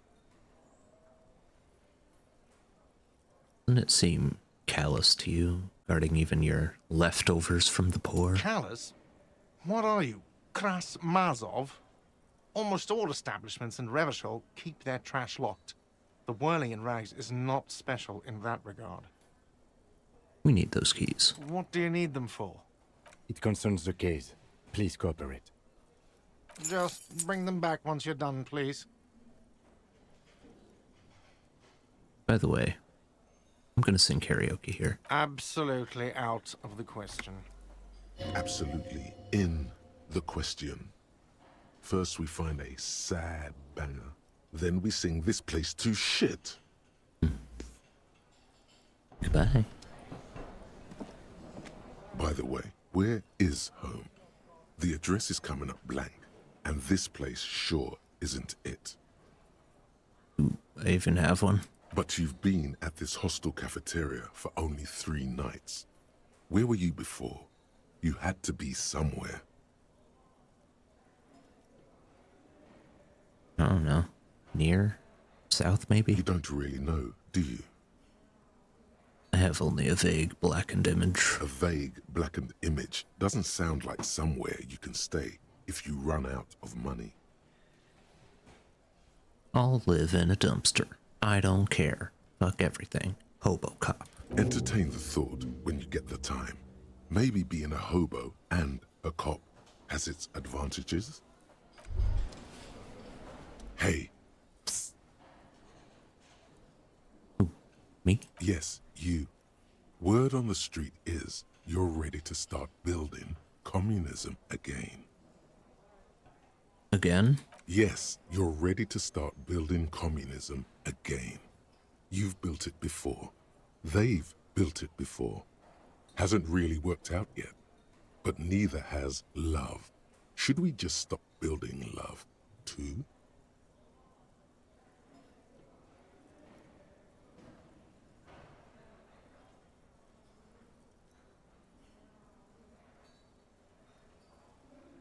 Can't argue with that. So, what about all that communism you've promised to build?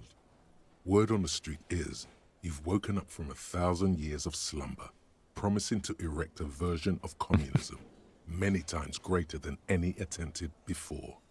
Is that true? How come there's word on the street? You keep saying things like, down with the bourgeoisie, eat the rich, sodomize the landowners, impale all people who have more than 25 real in their pocket, literally murder all human beings regardless of their political beliefs. That kind of stuff. I haven't said anything like that. Not in so many words, but don't deny it. You're about to rip off that mask of social democracy and reveal the monstrous seven-eyed lamb of global communism that will devour and masticate mankind. Ah, yes. Everyone can see that. So tell me, do you have any questions before we fire up the big communism builder? Or do we get right down to it? Classic seven-eyed lamb symbolism. Wait, first, what is this communism even about? Failure. It's about failure. Failure? Yes, abject failure. Total, irreversible defeat on all fronts. Absolutely vanquished, beaten, curb-stomped and pissed on. Until you came along. You will reverse the fortune of the workers of the world. Whoa. You alone, against every living thing, against every human alive. 800 trillion real in the hands of an impossibly well-organized ruling class. Towering city blocks of bankmen who have the ears of prime ministers. Million-headed armies of nations and the love of your own mother. You against the atom, the charm and the spin, where the whole world failed. Matter failed to bend to human will. Human will failed to get out of bed and tie its laces. You alone, single-handedly, will rebuild the dreams of the working class. You are the last communist. Now get to work, comrade. Well, roll up your sleeves and start building communism. Oh yeah. Get the firing squads and the animal wagons ready. Wait, what firing squads? Didn't say anything about those. Too late to back out now. You can't make an omelette without breaking a few million eggs. Uh-oh. Roll up your sleeves further and breathe in the pristine air.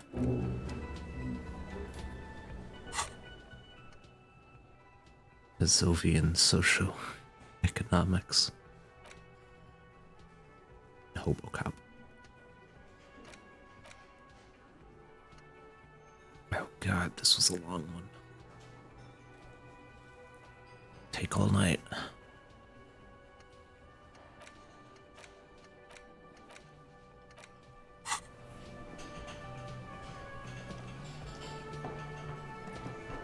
Yes? Only about the case. What do you want to know? Never mind. Good.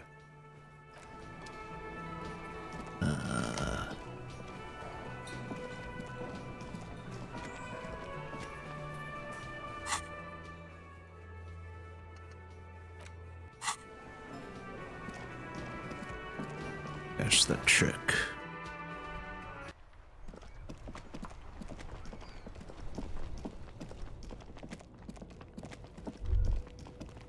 Damn, that felt good.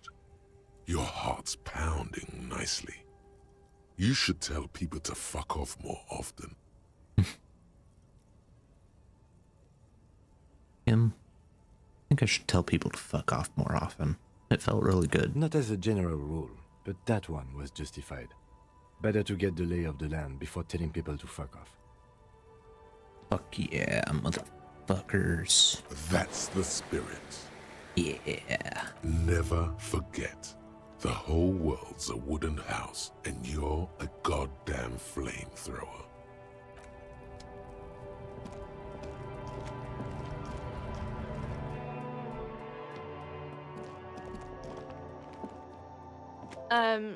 Is this about the questions again? Because I don't really know anything. I need to exchange this novelty check for cash. Wow. I didn't know you worked for the union, sir. Rolls up the giant novelty check. Like she's seen it before. And slips it onto the counter. How many of these things does he give out? Anything else I can do for you? That was easy. Worryingly so. Blow the whole thing on speed and gin. Right now. Speed and gin. Great combo. Ask some local dealers, maybe. No, I can't. 100 real. Pay off my debt.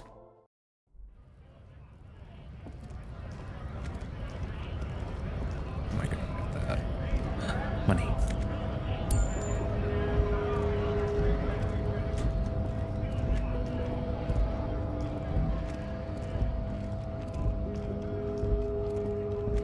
lorry stuck in the traffic jam. This big, heavy Grad-made machine is well kept for such an old machine. Look in the window. The windows are clear. They've been recently washed. You can see a lorryman's cabin with personal belongings, stickers, insignia. What kind of stickers and insignia? The driver has adorned his space with a substantial collection of peculiar paraphernalia. Proclamations about honor, strength, and purity are glued to various panels. A large metal pendant hangs from the rear view mirror. The pendant features a sun crowned with wavy rays. What about the back seat? The back end of the cabin has a small perch to sleep, large ashtrays. There are several suns and wheels sewn into the curtains. Racist nationalist paraphernalia. Not unusual in this part of town. This is our guy. And it nods towards the racist lorry driver. Think this lorry belongs to our tough guy? Likely, yes. This guy's proud of who he is. Drapes it all over his machine.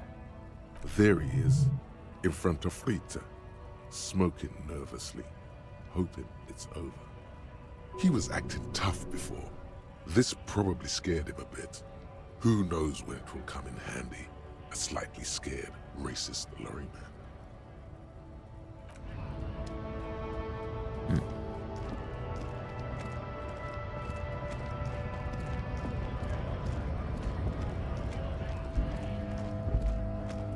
Scared? Looking for something odd? Come to tell me to fuck off again?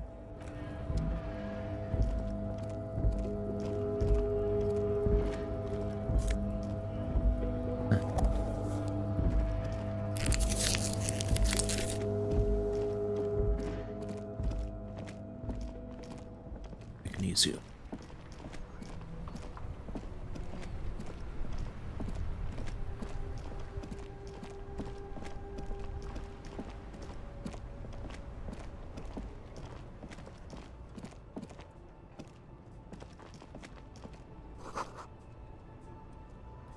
Unitarian aid tuna fish, not for resale. The shine on these sunglasses lasts a lifetime, officer. One. Can't buy anything. Hot air rises up from the sewer, sour, acidic, and strangely comforting.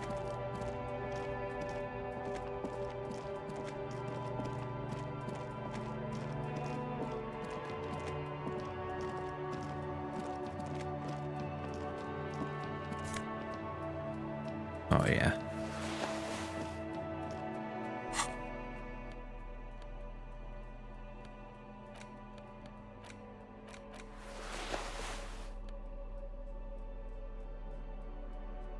Gasoline-stained fingerless gloves in navy blue and worn threadbare, but being made out of wool still provides some warmth than comfort.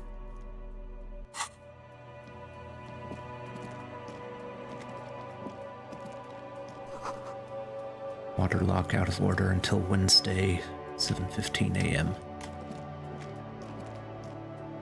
G'day to you, officers. A burly man hangs out by the waterlock, carving up a generous serving of salami with an old hunter's knife.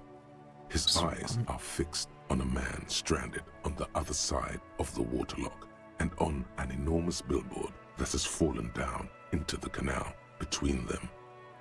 His posture is relaxed. Despite his powerful build and a knife in his hand, this man resorts to physical intimidation only infrequently, if at all. First things first.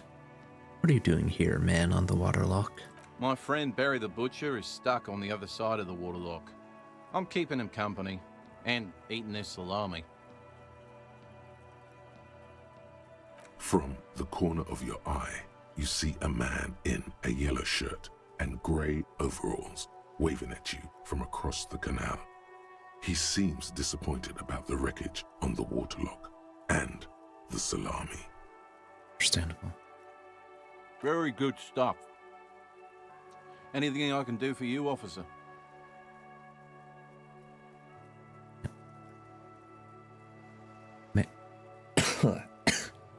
I'm dying.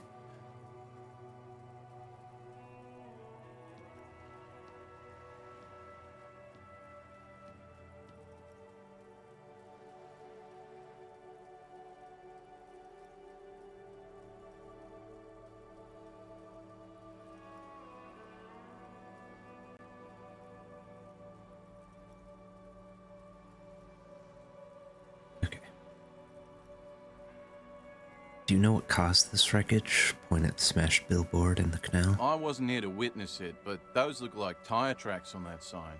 Weird, huh? Then again, plenty of daredevil drivers in Rivershell. Too bad it also takes a year and a day to repair anything around here. Especially a waterlock. The rest of the coast is closed off till then.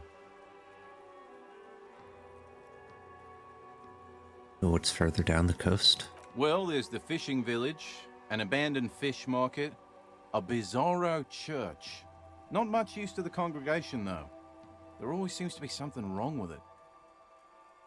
For a moment. Yeah, not really much else. Just bombed out ruins. I have some of that salami. Sure thing. It is salty. It is savory. It is chewy. The hangover only makes the salami more tasty. Want some too, officer? Why not? Kenan ponders the offer for a moment and decides to go for it. Takes a slice of the salami from the man and chews on it.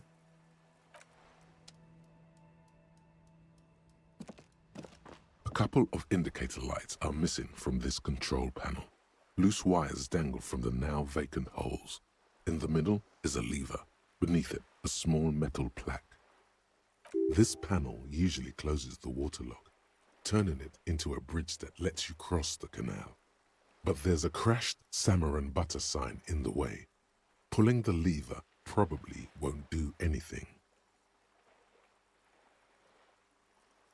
Pull the lever up. You pull the lever all the way up until the metal clicks against the contact pins. You hear a soft clunk. Then, nothing happens. Push it harder. Nothing happens. A cold gust of wind blowing in from the sea interrupts the silence of the situation. And it hums to himself while staring at your exit. Release. A spring brings the lever back to its original position. You still need to close the waterlock to get across the canal. Some other way. Wasn't there a sign over there saying functionality will be restored on Wednesday morning?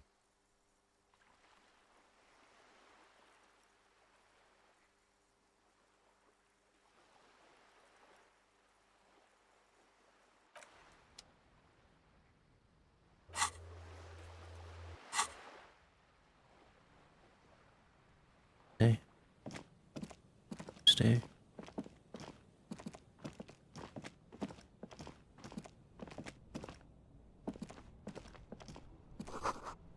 Boys Pawn Shop. Fast cash for faster times. Cash.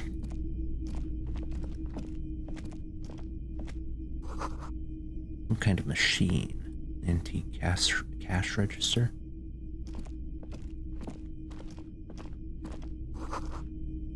Dark, a film projector is wearing away. Oh. Bust of a woman. Plaque simply says DEI.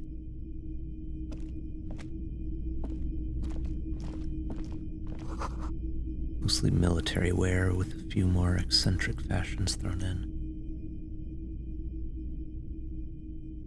A typical Martinez streetlight sits among assorted floor and table lamps. Gaze run over the streetlight. The light pole has been carefully cut, and the wiring has been redone and attached to a standard indoor plug. The light buzzes faintly, but persistently. Is that a street light? Yes, officer. As you see, it's in perfect working order. His manner is casual, but his speech is careful. measured. He wants you to know that he has nothing to hide. Did you get this? It was brought to me to be altered. We are not here to investigate the theft of city property. Leans in so the pawnbroker doesn't hear him. You have to admit it's rather clever what he's done with it. How much for the streetlight? 700 real. A bargain, I dare say. Oof. A bargain? No, it's not. He's trying to sweet-talk you into buying trash.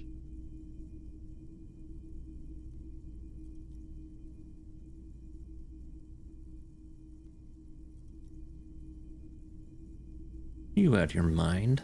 There's one just like that on every corner. The light has undergone 3 transformations, and every transformation, large or small, has a price tag. Rests his elbows on the counter and brings his face closer to the glass. What do you mean, transformations? Well, there are the cost of removal and rewiring. To a look of wary patience. The most important transformation is the light's placement among ordinary indoor fixtures, which has adjusted its morphological field. The light became suitable for use inside the home just a few days ago.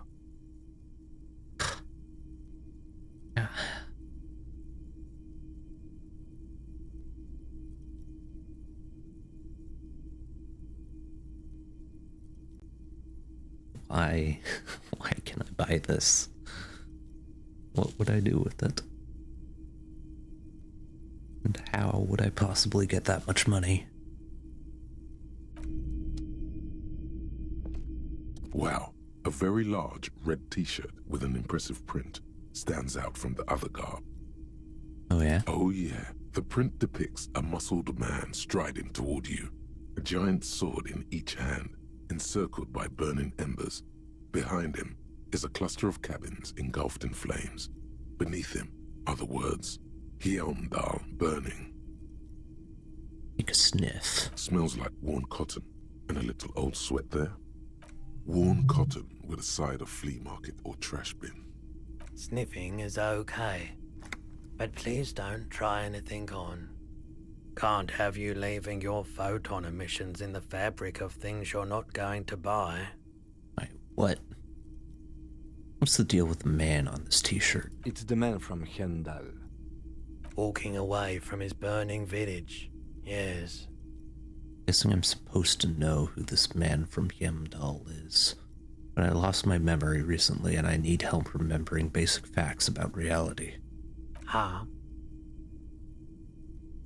I said I lost my memory recently and I need help remembering basic facts about reality. Oh, I see. That's tough, man. I feel the same way sometimes.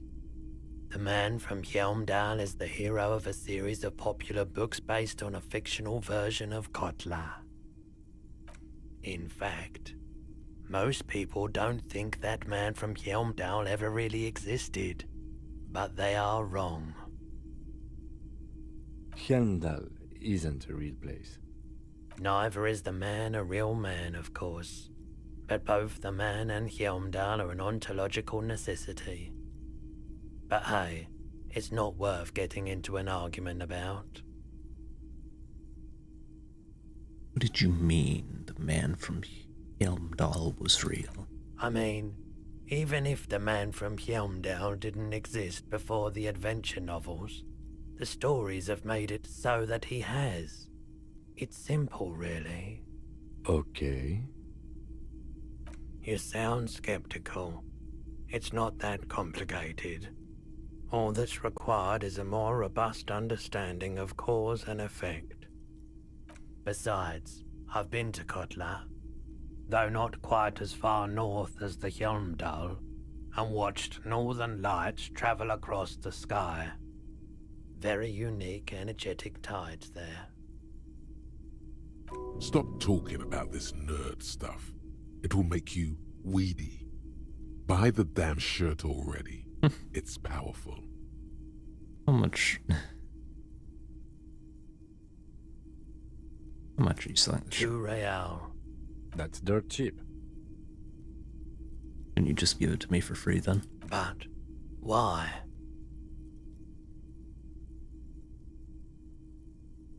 Man from Helmdall is a superstar. I'm a superstar. It would be perfect. I suppose that makes sense, yes.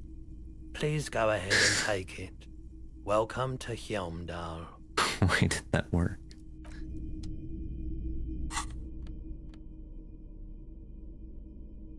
-2 to authority. +1 to physical instrument and shivers.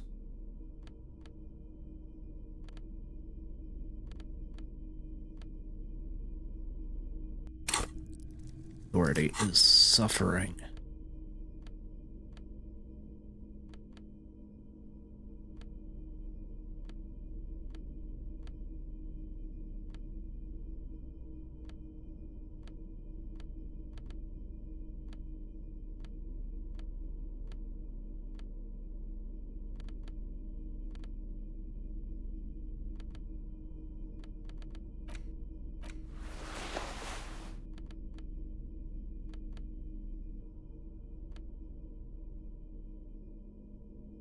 Man from Helmdall is standing in front of a burning village, dual-wielding ever-present Zweihanders. His muscles look ready to burst out of the two-dimensional print and into your three-dimensional life. Too old for this shirt, though.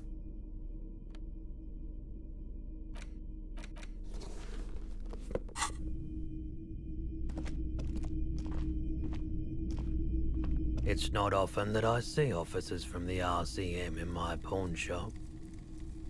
Man at the counter turns to you slowly. What can I do for you? His courtesy is not insincere, but he prefers being alone with his projector, just watching the movement of light across the walls of the shop.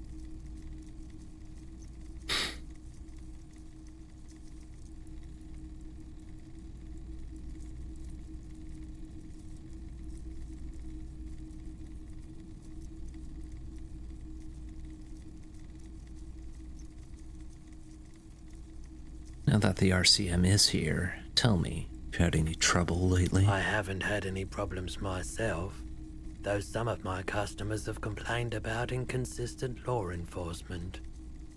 Who are your customers usually? All kinds of people come through here. Locals, travelers, people looking for a deal, people looking for a keepsake, people who are terminally bored. As you can see, I have a wide selection of goods for everyone to choose from.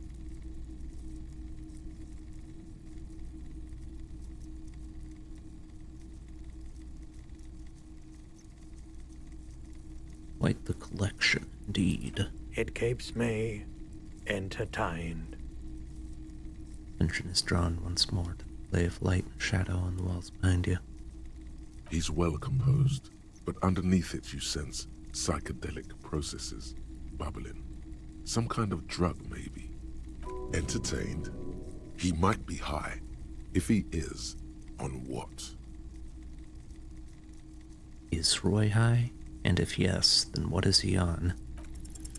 Feeling warm and enthralled by the movement of light, while the mind continues to race forward. Lucky bastard. He's probably on Prolidon. It's tough to come by on the street. Prolidon? What's that? A drug developed by the military to treat and prevent radiation sickness. It has psychedelic side effects, and it makes your eyes turn yellow.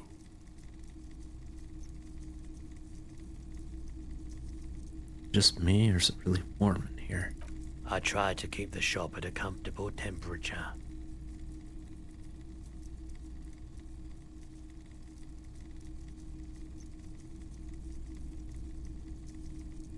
No judgment, just curious. I probably did loads of Prolidon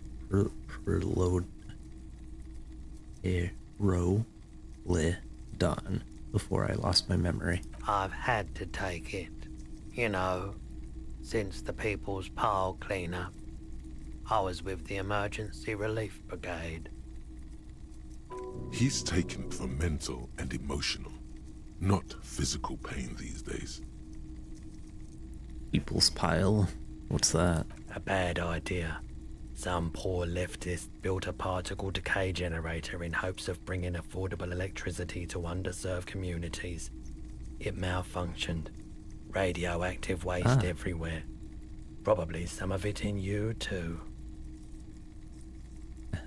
Doesn't sound good at all.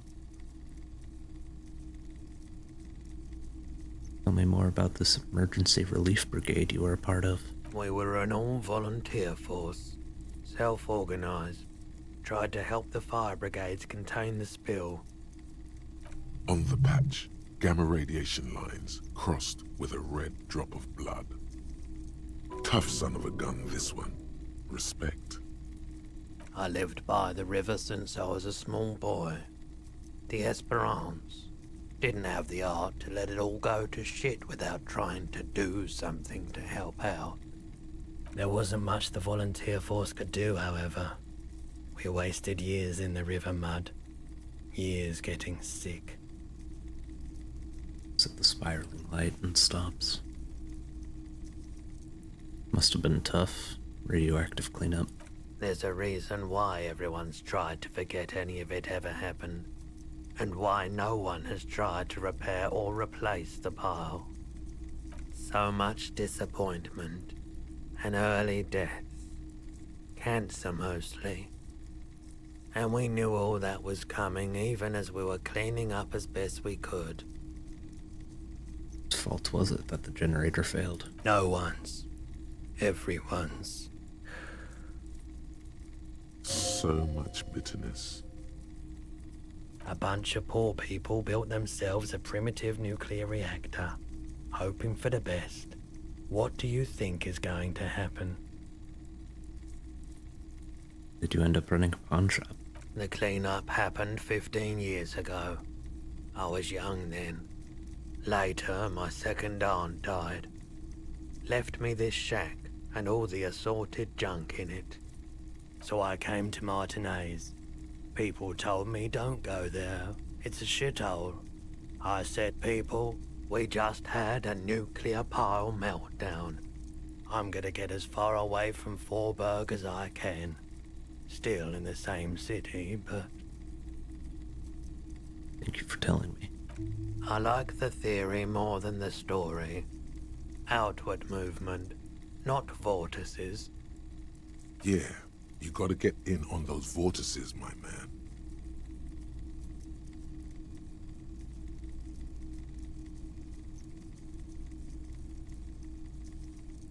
Care to share your pyrolidon with me? You said you'd done it before, yeah? The lieutenant steps away, pretending to admire some of the knickknacks on display. Looks like he doesn't want to get involved. I think I've tried it once and liked it. Here you go, man. Sense a large cap-shaped object on the palm of his hand. Very odd looking. Yes, darling. That's the coalition government ordained pyrolidon. Straight into your gut. Thanks, man. Of course.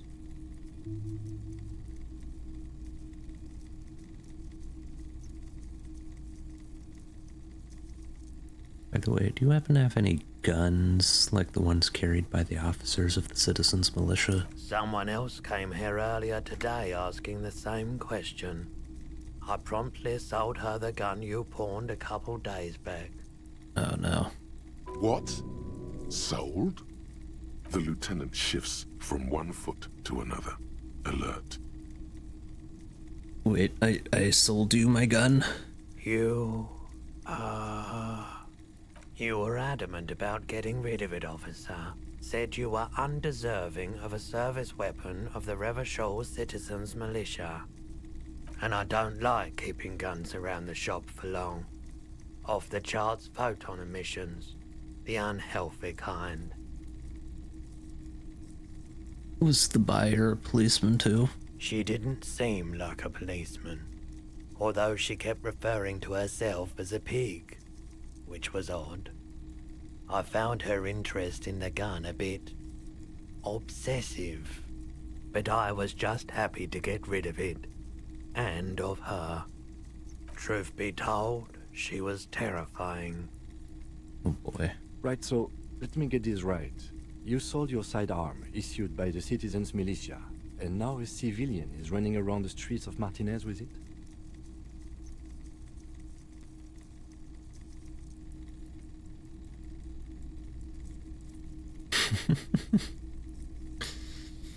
There's only one explanation. She must be one of my rabid In fans. that case, she'll be happy to get a visit from us, if we can find her. Any idea where I can find this buyer? My apologies, officer, but I have no idea where she was coming from or where she went. A needle in a haystack. There is nothing you can do about it right now. You'll just have to hope Everett wasn't lying, and the Union can track her down in time. If people from Everett Clare's Union come here to track that gun? Maybe. Shady-looking guys came in here yesterday, looking like they'd just taken off their Wild Pines overalls. They asked if I have a police weapon to sell. I told them I already sold it. They went their way. It was a trip, but you know, all sorts of people come here, asking for all sorts of things. Wait, then it might be true. Everett's claims. Maybe Claire really is tracking down your gun. At least now I know I lost my sidearm. Know how I lost my sidearm. Of course. I'd like to sell. Let me have a look. Check my pockets. Anything else you're thinking of selling?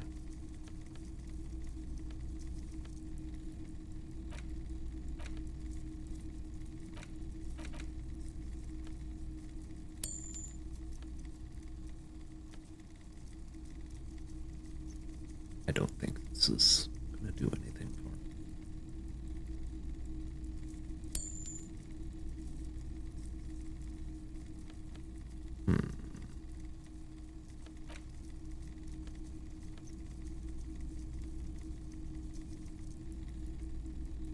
Card.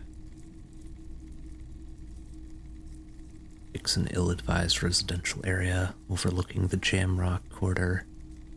13-story buildings line the hillside like sarcophagi, the ominous fog already rising from behind.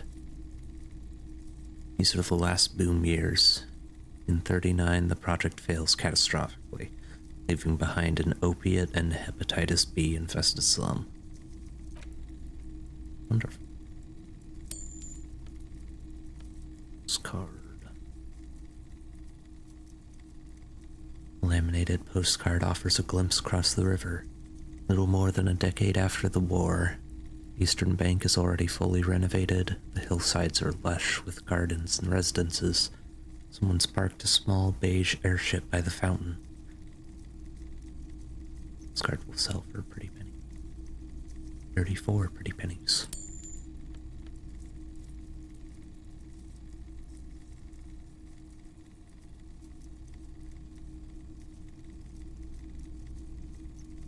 Posing in front of a Ferris wheel. Girl is young and pretty. The man is clad in a fancy uniform and smiling. Back, very steady hand has written words, Revachol Fair, summer of 91.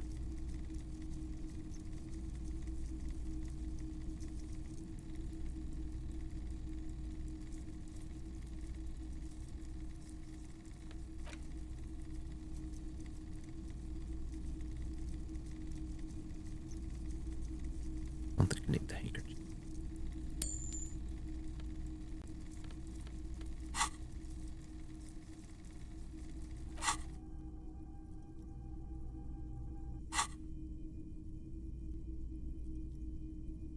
Another time, perhaps. Might be able to aid our investigation. I doubt it, but I can try and answer any questions you may have. Know anything about the recent hanging? I do my best to keep my distance from all manner of butchery. Bad for business. Bad for everyone. No one likes to see what you have to see every day. Actually, that's all I got. The pawnbroker's gaze is already fixed on the dancing colors.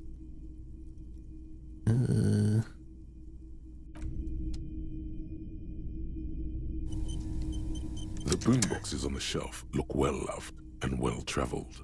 Chipped, dented, they stare at you with the unblinking eyes of their tape reels.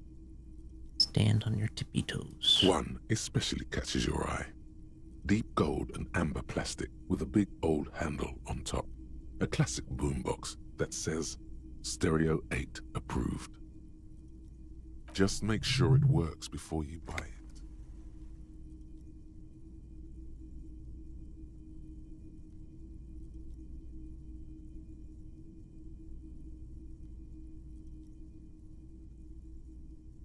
Really want to know is, could this device come in handy in my police work? If police work means playing tapes, sure. You can use it for that. Or any other time you'd need to play a tape. Shopkeep the Stereo 8 approved. Is the Harman Welsh W2. Made in Vespa. Designed in Seoul. Plays all reel-to-reel formats. 2mm, 8mm, 12mm. It's even got a little radio in there. It'll set you back 12 real. This is all in working order? Absolutely. I've tested each one myself with recordings of speech, found sounds and music from a variety of genres, even though I don't really like music.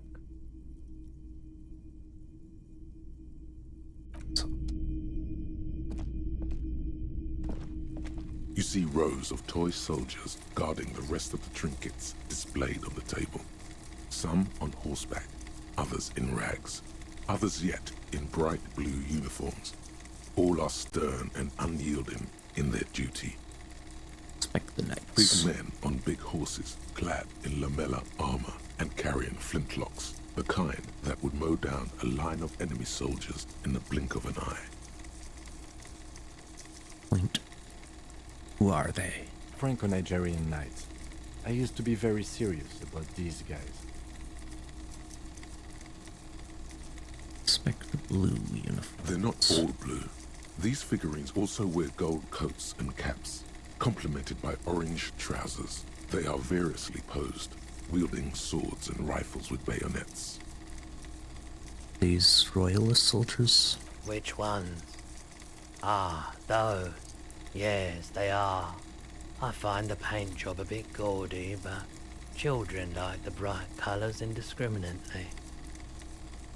Inspect the figurines and rags. This set of soldiers isn't meant to look impressive. A few have rifles, but most of them carry pistols. Some even shovels and tall sticks. Are these even soldiers? You're probably talking about the revolutionaries, yes? Yes, they are soldiers, revolutionary soldiers. I think their poverty has been exaggerated for effect. When you place them next to the royalists, it doesn't seem like they could possibly win.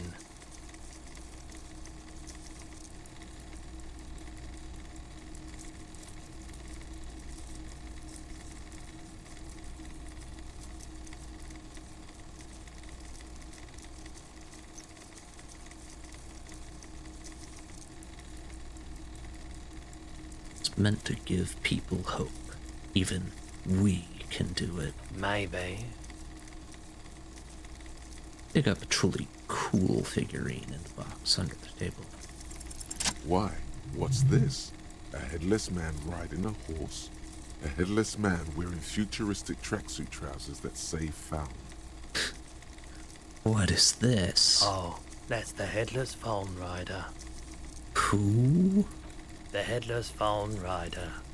It's an urban legend about a man who rides the streets of Revachol sporting a fawn tracksuit. As you see, he's missing his head. 50 cents. Bargain price. I'll throw in the tiny cap too. I think he's looking for it, or something. That part of the story has many interpretations. Did I mention that this figurine is supposed to be lucky? Always carry it with you. Oh, yeah. Very lucky.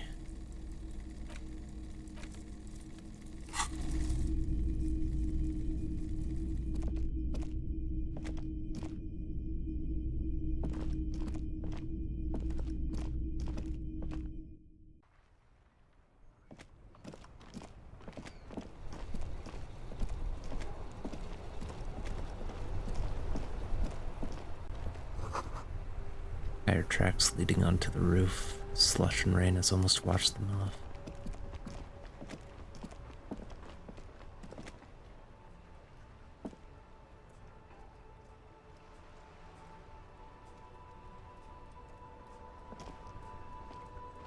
Do that.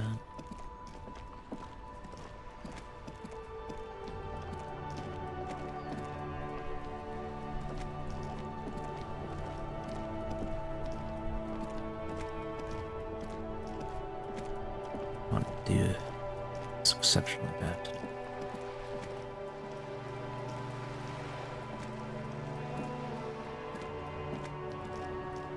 Life doesn't need to be a struggle. Where's his mouth to hide a burp? I'll be with you in a moment, officer. Let me just finish my sandwich. Talk to Angry Hard René first.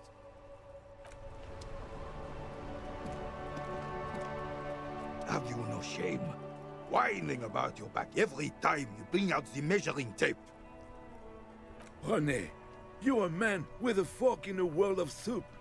Please, let's just try to enjoy the game, all right? This one's still chewing on his sandwich. Look, in his hand, going into his mouth. The sandwich. It's hauntingly beautiful. Sandwich. I'm trying to, but you keep breaking my concentration. You're old. I can see that. We're both old. Now stop grabbing your ass like it's a girl. These manly men are playing balls. This is a ball game. Grab a ball and play it. Don't ask questions. Shoot first. Ask questions never.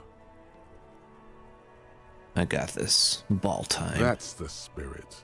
Don't even waste your breath asking about the game. They wouldn't know anyway. They're way past their prime. Grab the ball and show them how it's done.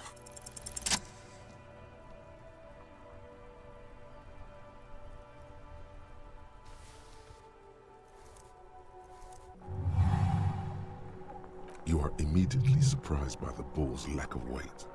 No matter, you'll make it work. God, this is right. You feel the familiar tremble of excitement and adrenaline that precedes every victory. Time has frozen. Feel the ball. The cold metal ball is surprisingly smooth against your neck. It has a pattern on it, probably a sponsored ball. Yours would only be covered with bumps of learning and scars of victory.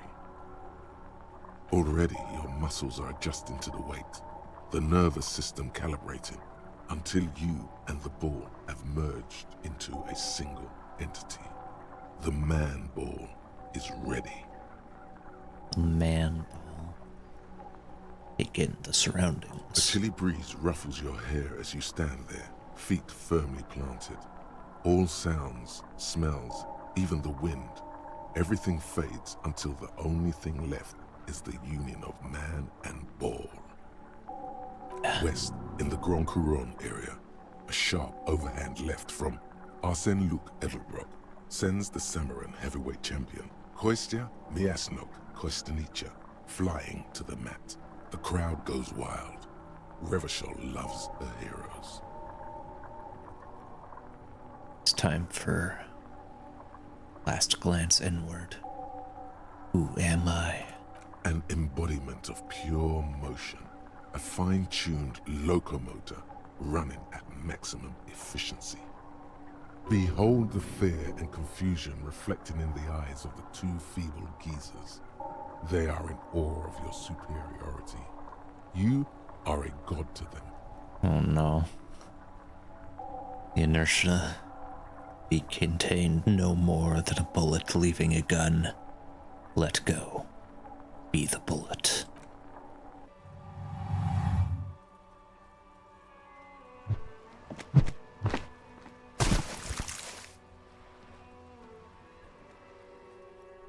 Merde! Bordel de merde! What the hell is your problem?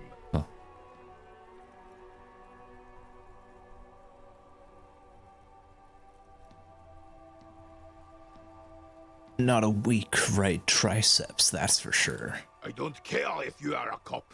You do not just ruin someone's game. It's so goddamn disrespectful.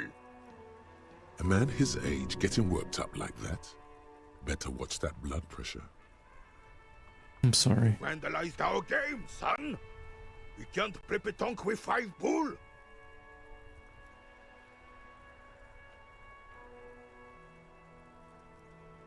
Tank?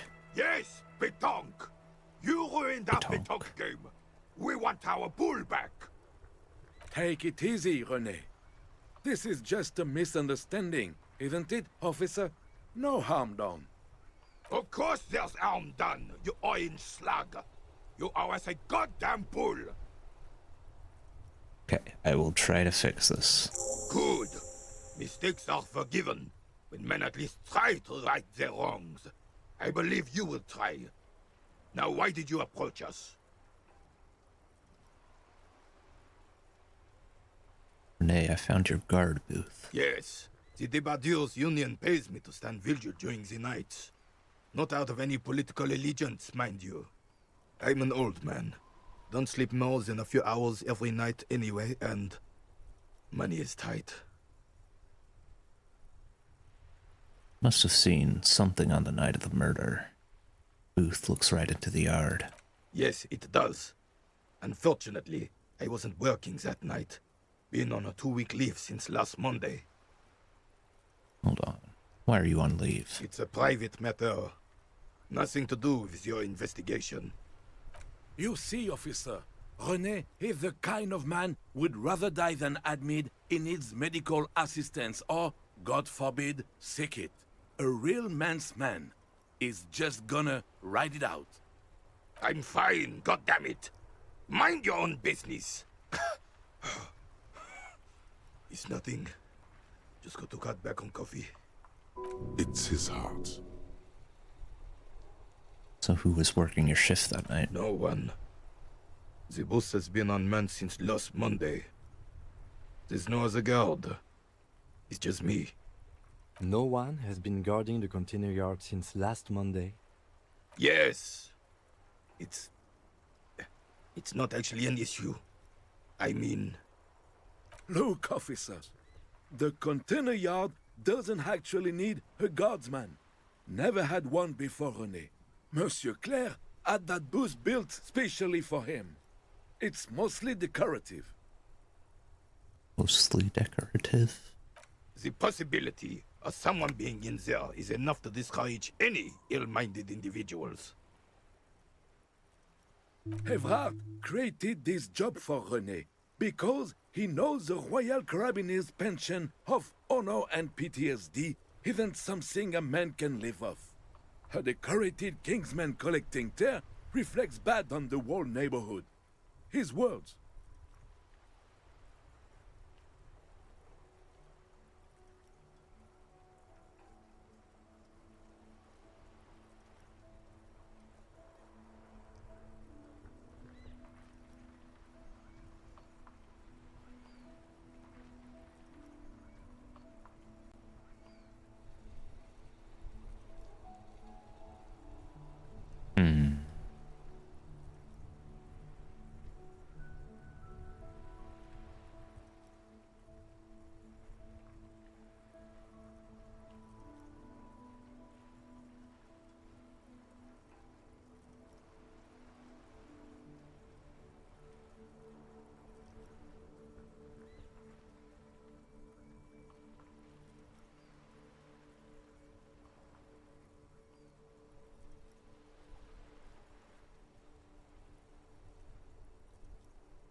Renee is but one man. We need to program, get all the elderly back in the job market, keep folks motivated. Look, officer, can we conclude the topic of my guard booth now? Saw a picture in there. You were in it. Who's the girl? She is nobody. This is none of your concern, and I refuse to discuss my private affairs with the RCM. The lady is Jeanne-Marie Beaulieu, and she sure as hell wasn't a nobody. Got it, thanks. Yes, yes. Like I said, I would be up anyway, so might as well keep an eye out. It keeps my senses sharp. Know anything about the hanged man? Unfortunately, I don't.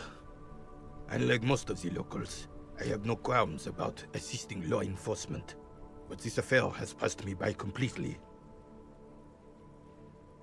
And most of the locals? In Martinez, the union is the law, so can you really blame them? You don't have a problem with cops. Cop is a pejorative term. I don't have a problem with policemen. On the contrary, I admire the effort to bring order to our streets. So, again, you don't know anything? If I knew, I would not be afraid to tell you. I simply don't.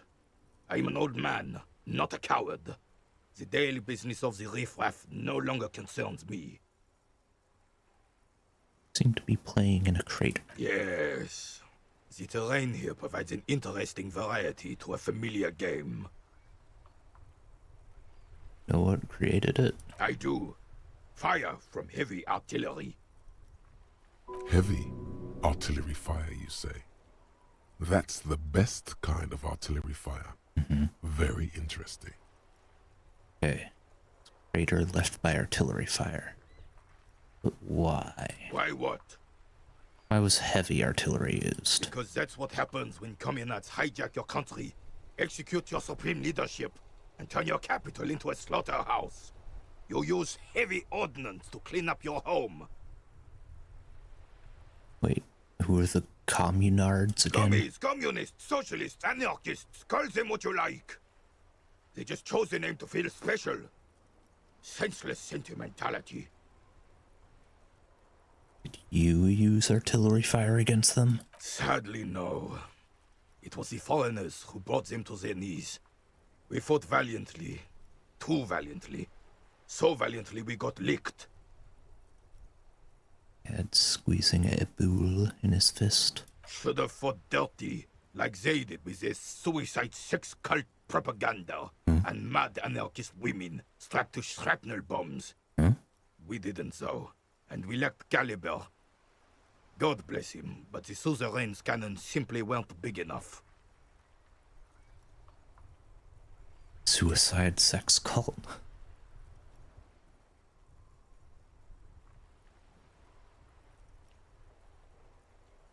How does that work?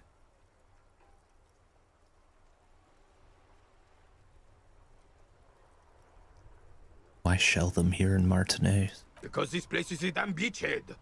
Had to soften the commies up first. Beachhead? Yes. The military coordinated amphibious landing to take back Revachol. Martinez was used as one of the 3 footholds in Revachol during Operation Deathblow in 08. The other 2 are off in Stella Maris and the Delta. Deathblow. Sounds grim. This here is Blood Ground, where coalition boots first made landfall and cleaned those rabid dogs out. Most likely, we're playing pétanque on their mangled corpses. Blood ground. You got old René going there. Like he isn't hungry enough already. Hold on. The coalition? Don't get me wrong, officer. I hate those foreign dogs, but the enemy of my enemy and all that. They're the lesser evil. That why everything is so bombed out? Damn right, son. They lit the fire of hell on the city before they stormed it. And it worked, too. There's a strange gleam in his eyes. He approves of this radical approach. Knows it was necessary. The rest of the city got cleaned up, but Martinez they keep as a monument. And now the Union Socialists are practically running the place. Well, it's your own damn fault. You, we, the coalition, Revachol, whoever you want to blame, never finished the job. Officially, the party never surrendered. Of course they still all influence. You don't even begin to truly understand the players at the table, let alone the specific circumstances surrounding the... What do you think?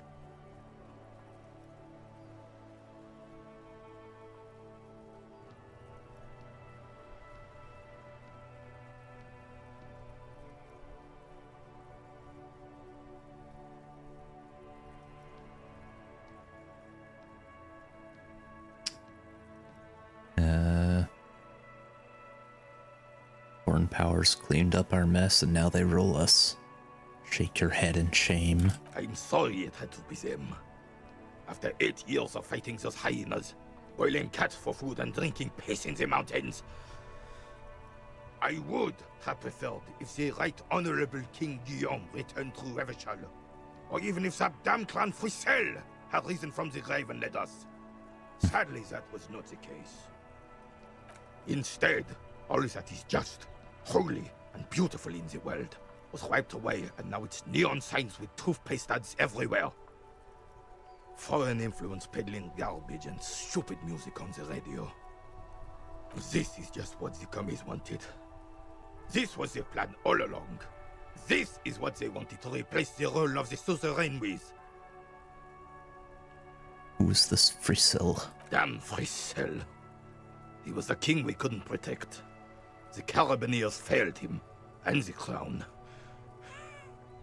He died in the hands of the Hyperlay, in a very public execution. He slouches as he says that. It makes him smaller, admitting they left the king to the mob. You mentioned Guilame? A true king in both blood and mind led Revachol before Frissel. He would have been better, but the damn commies drove him into exile. What exactly is a suzerain? Suzerain is a king! Has everyone forgotten already? They've forgotten already. It's no use talking to you. You were still in Daddy's balls when it happened. When we took our last stand against the filth and rode the cavalry straight into gunfire.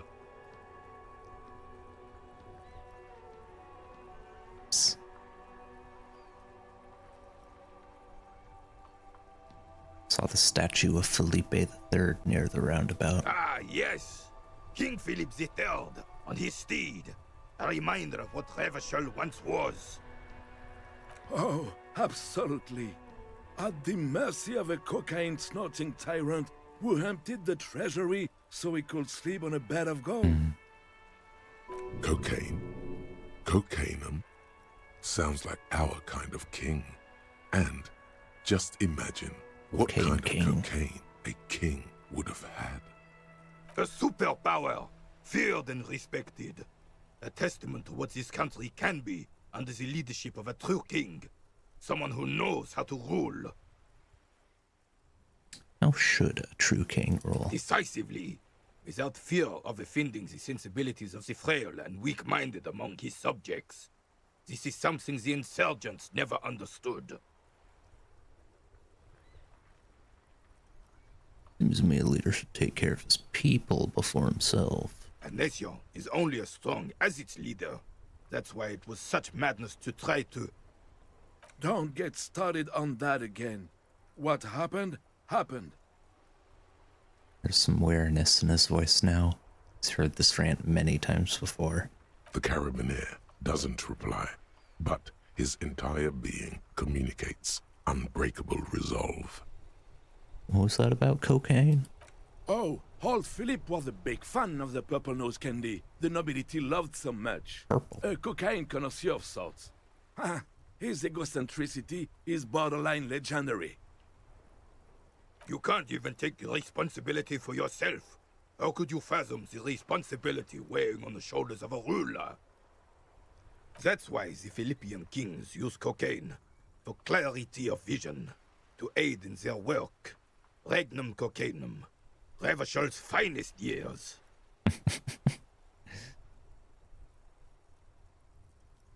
Seems to grow taller, brimming with pride about the past. I'm satisfied with this explanation. Of course. Clarity of vision. Awareness. Philip III was even brought into this world with the help of cocaine. The court made him administer the dose to his mother when she was in labor. And it is well known that with the Damn. help of cocaine, only the purest, of course, he was able to connect with higher realms.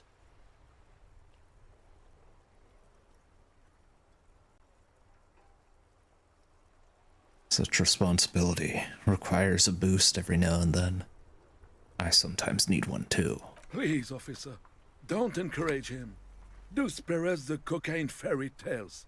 The RCM isn't interested in them. Yes, indeed. We're not here to investigate the drug trade of centuries past. Let's talk about something else. Right.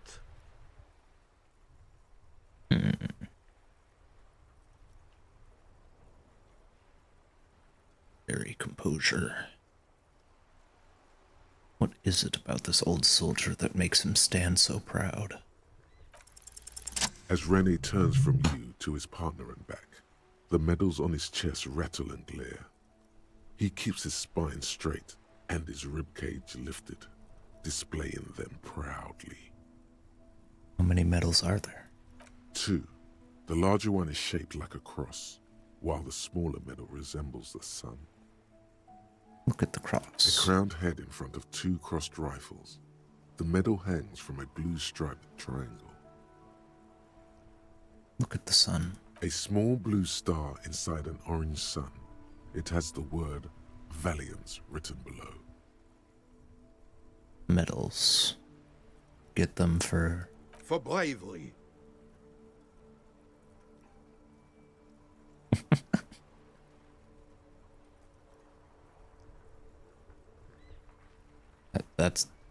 That's what I was gonna say. Bravery. I'm sure. But I know this uniform's reputation. You are also wondering if I got this for raping women or killing babies.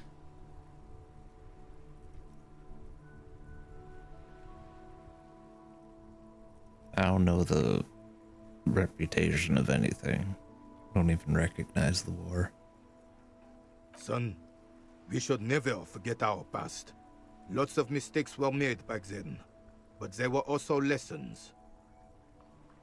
Forgetting those times means the mistakes were for nothing.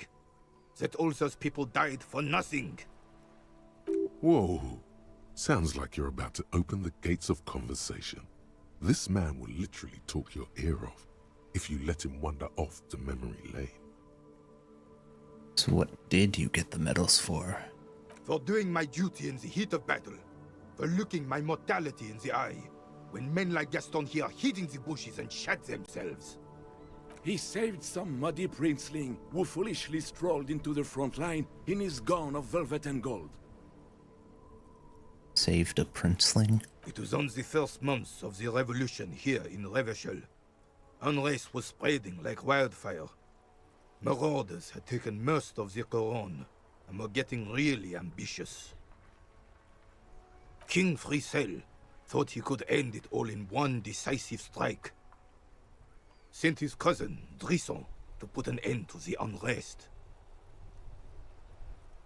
Alas, the young Drisson was all piss and no vinegar, wearing a tunic of purple velvet and cockatiel feathers to battle.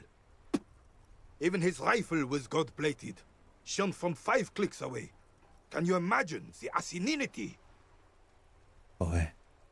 He really despises that Drissant fellow. Purple velvet tunic. That isn't exactly camo. To keep the long and bloody story short, Drisson marched us against the partisans in Couronne. And when I say marched, I mean made us walk into captured enemy territory, single file, like toy soldiers, while he rode in front on his giant red stallion. God. The rebels were smart. They let us come real close before opening fire. Suffice to say, it was carnage. Must have been a bloodbath. I got shot in the left shoulder and went down. Just a flesh wound. But just as I turned over, the prince fell into the mud next to me. He was missing his lower jaw. Then his horse, driven mad by the noise and smell of gunpowder, stepped on my leg and shattered my knee. It's painful to even think about. Then what did you do? I grabbed my sidearm and shot the beast in the head. Then everything went black. Capitaine Arnoux, le fléau des chevaux. When I came to, it was all over. It was just me and Jolas Tresson, gurgling in the blood-soaked mud right next to me. The Dink had taken numerous flesh wounds and lost a lot of blood. But despite missing his jaw, he seemed hesitant to die. Tougher than he looked, that one.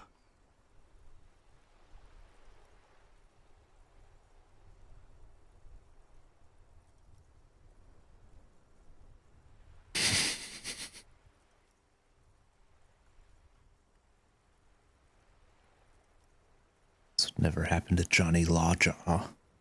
My jaw is tight. Right. So I grabbed the prick and started crawling. Kept going until the 59th Cavalry picked us up. Through some miracle, we both survived. And the jealous freak convinced Frissel to give me a medal for not leaving him to die in his own blood. Piece and shit. He was the commanding officer and I was on duty. Just doing my job. Shouldn't hand out medals for that. 13 months later, I received the Sun for distinguished service. It's not worth mentioning. You sense he's downplaying it. He did a lot more than his duty. More than anyone's duty. It's in his spine, in his billowing breasts, and untarnished self-worth. Duty, medals, honor, chain of command. I like this guy. He's not a pansy. I don't like pansies. Why do you despise Dryson so much? Because he was a goddamn dandy. Had no business leading men or even being on the battlefield. All he was related. That's it. Royal blood alone doesn't make army commanders. He was a stupid kid, only interested in horses, hairstyles, and man-loving. And 782 Royal Carabiniers are dead because of his incompetence. Sounds like you're being modest, Renee. The old Carabinier stands quietly like a statue, his features motionless.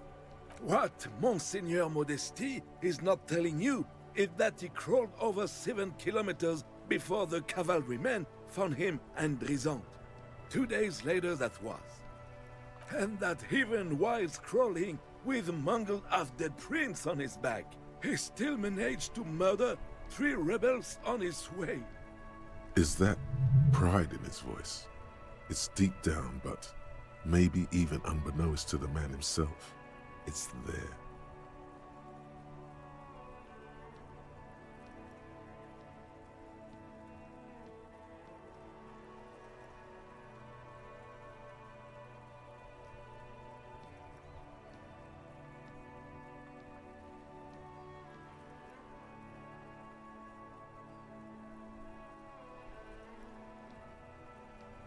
Hold on. You're just a little bit proud of Renee's heroics, aren't you? Sorry, officer, but you're reading me all wrong. I'm a man of peace, and these kinds of bloody heroics are only impressive to men like Rene himself. Certainly not to me. How did you find the story to be, officer?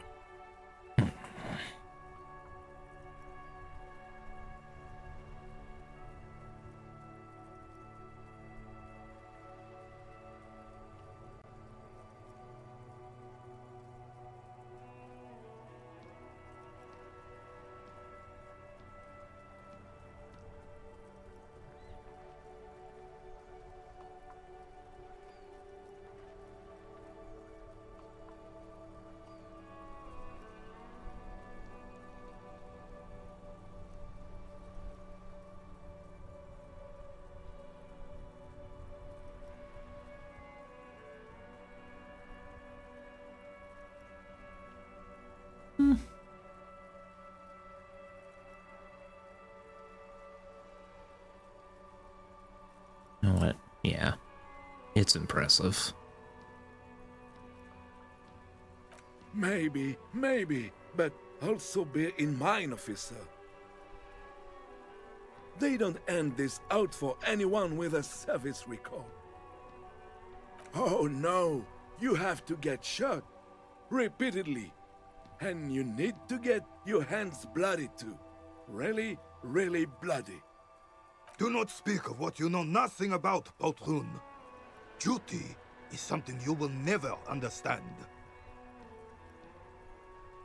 Thanks for the story, Renee. Bah! There were many such stories in those days. Many such men, too. True Eversholians. Men with backbone. Oh yes, René, yes.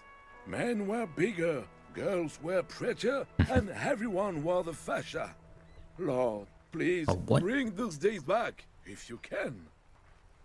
I'm not getting into this with you again. Officer, was there anything else?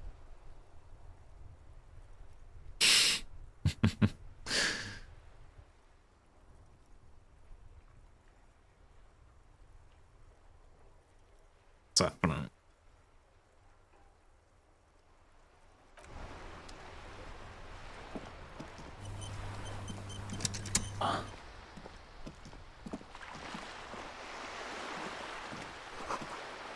Point operated view has been banged up, inoperable. Bag.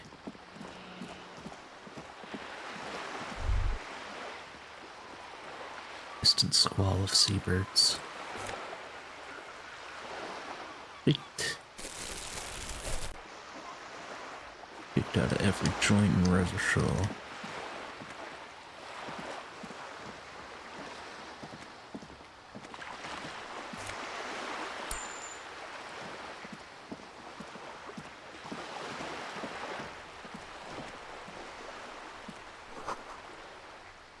Splatter of bullet holes lines the wall.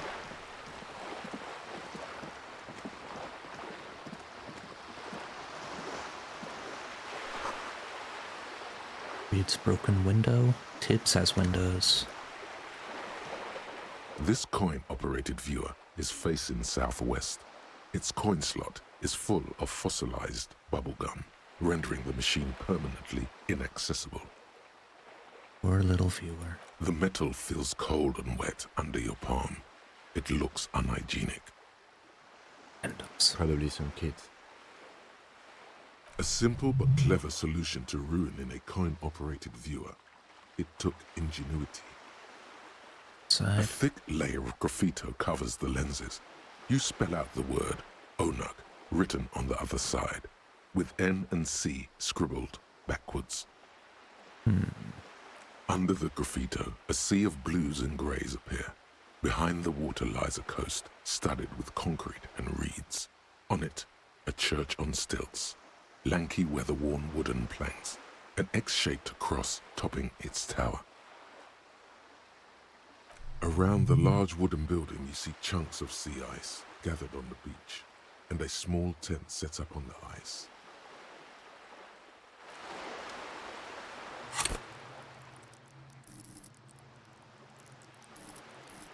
A point.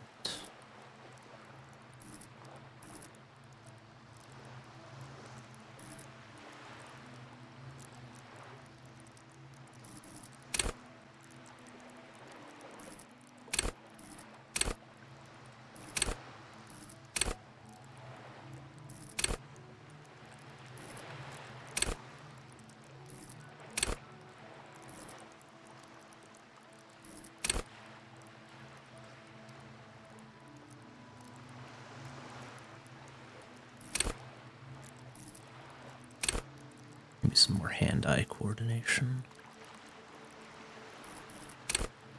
The authority.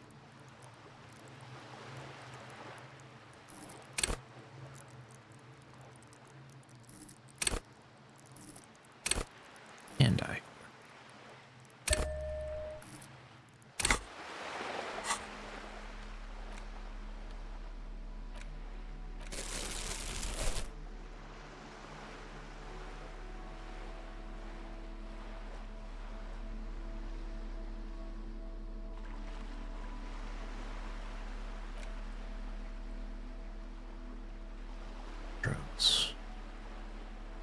little puck-shaped cap of purple liquid that can bring on anything from hot flashes to military-grade psychosis. The sufficient tolerance, however, can make any weather feel balmy, only for a while.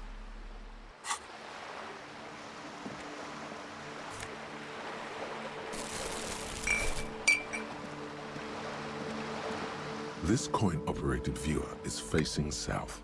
The instruction manual says to insert 25 centimes and pull the handle while looking inside. Then use the focus knob to zoom in if necessary.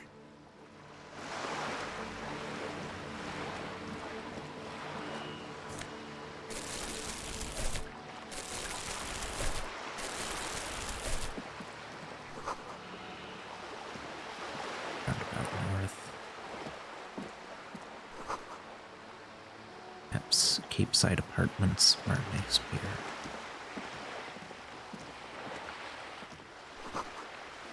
Enormous bools, worthy of a real man.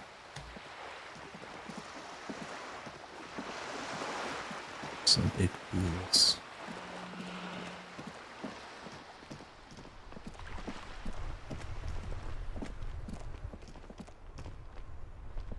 The worn and beaten wooden planks of the bench do not look overly comforting. We can sit on benches after we've solved the murder. Let's go. You can revisit the bench if you ever need to pass the time when Lieutenant Kitsuragi is gone.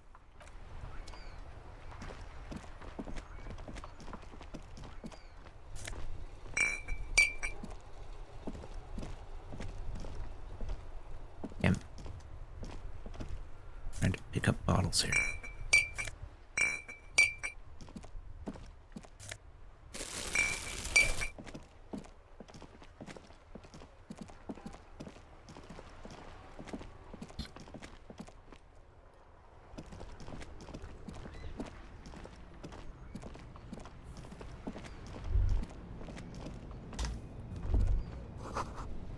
Stop between those trucks down there. Smokes. Go get them.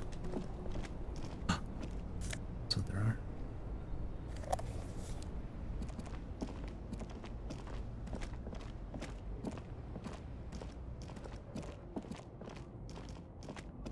Saved my money.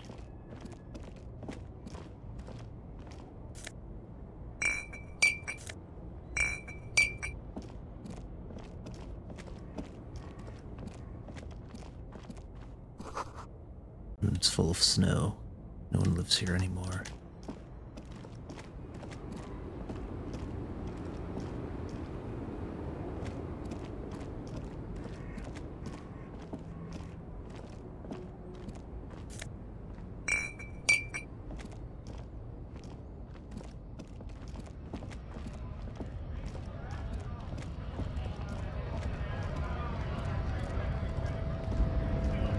It's still out here.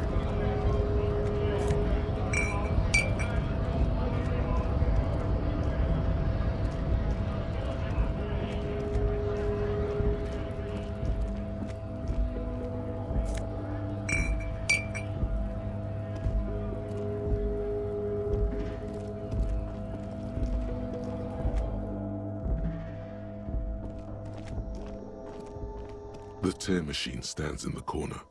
A sign says, 1 bottle equals 10 cents. Your bottles clunk into the machine, and the money appears with a satisfying jingle. You're a richer man now. Do you know what you should do with that money, kiddo? You should buy more alcohol. Enter the endless cycle of consumption.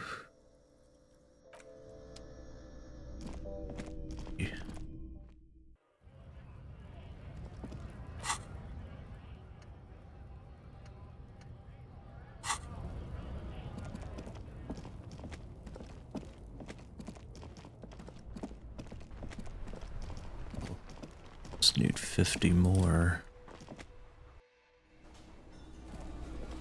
Oh, there's more people here now. Oh, they got the disco. Can I help you? It's about Yes. that money. Have you got it? How much do I owe you? For the room and broken window? 100 real. Yes?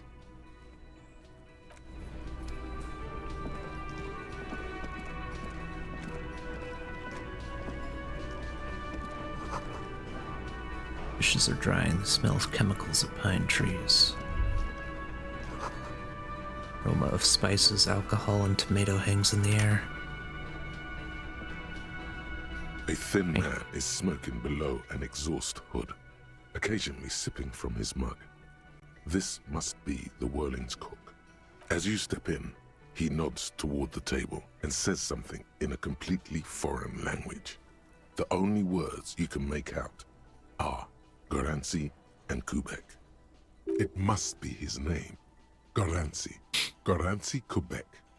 Sounds representative.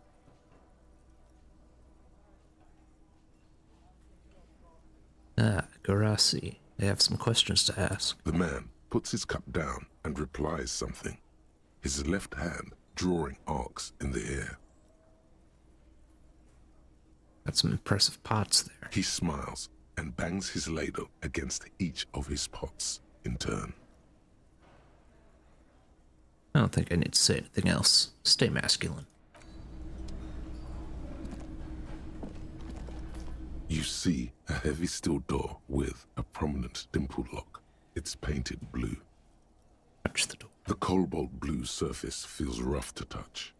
The stainless steel door is flush with its frame on every side. Old cobalt paint, rough on the fingers. 40, 50 years since this was painted, maybe. Push on the door. The door does not budge. A challenge.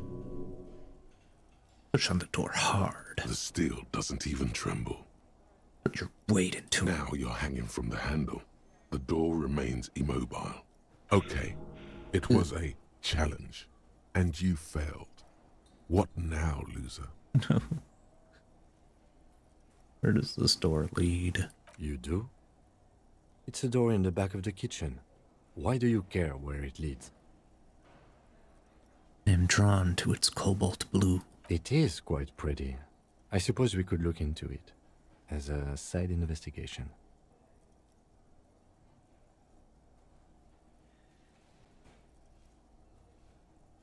Door in the main investigation will merge into a stereo investigation. If you say so. Gart is the person to ask about this. The cafeteria manager. Yes.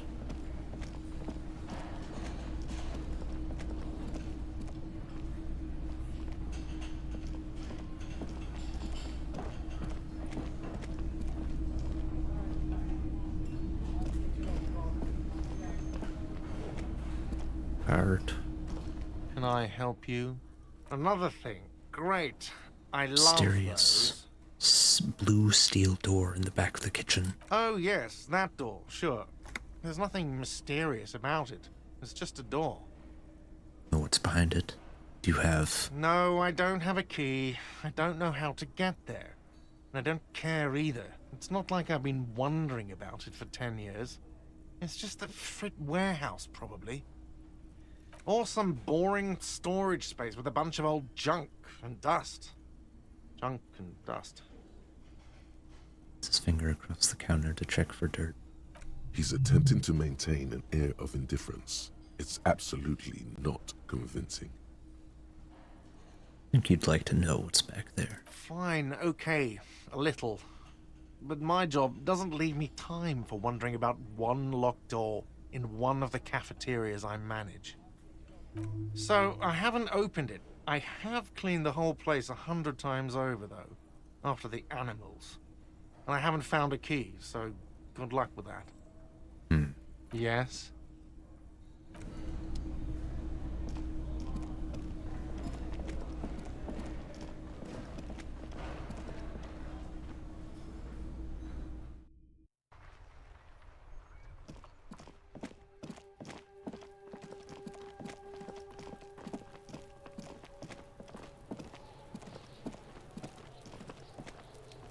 Better luck There with this. he still is, looking right through you with his white eyes.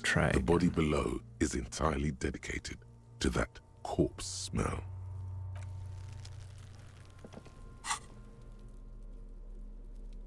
I improve.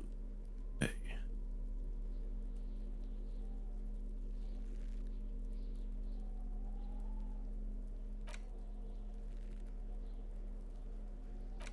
Pink coat.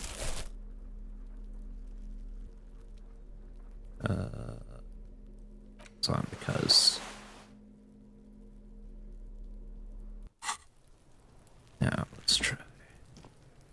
There he still is, looking 8%. right through you with his white eyes. The body below is it ha ha ha. Again, the corpse laughs at you, pus dripping from its mouth. You will never be able to hold it in. It's always too much. Every time it happens, it gets worse and worse. There's nothing more to throw up now. All that's left is crying and convulsing dryly at the same time.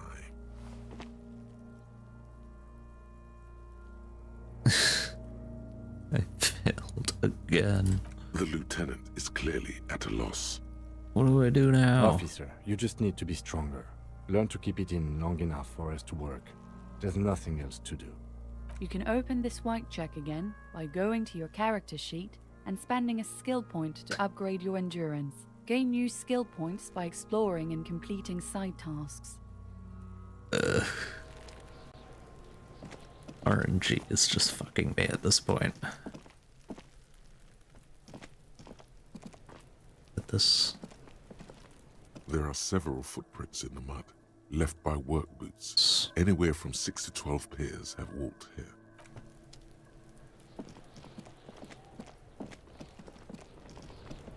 Dumpster. This trash container is locked. With a With the key. well-oiled crack, the lock pops open. It should now be possible to simply raise the lid. Don't. Maybe you shouldn't. Maybe you shouldn't. Of course you should. This is your time to shine, Hobo Cop.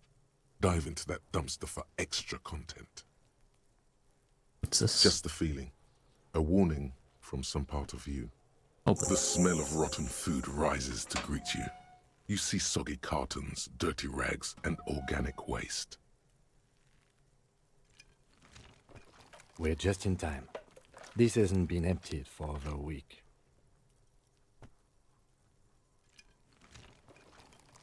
Under the boxes. You see milk and egg rest with one broken egg in it. Some pasta wrapper. Picking up the soggy packages somehow feels familiar.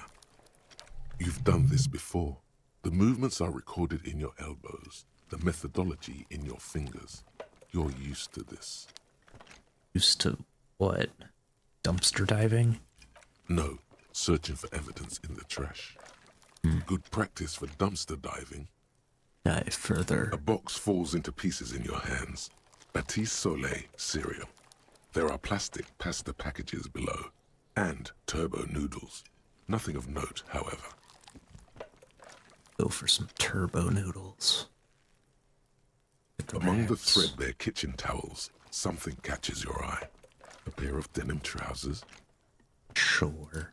As the legs of the slime-covered jeans begin to unspool from the garbage, a rank corpse smell fills the air. The victim's clothes? Cadaverine odor is faint. If these belong to the deceased, they were removed when he was still in the early stages of decay. Drop them in here, officer. Guitar marked blue jeans. Pockets empty or emptied. He wore them with a belt, too. A white belt. The loops appear stretched, but the belt is missing. That's it.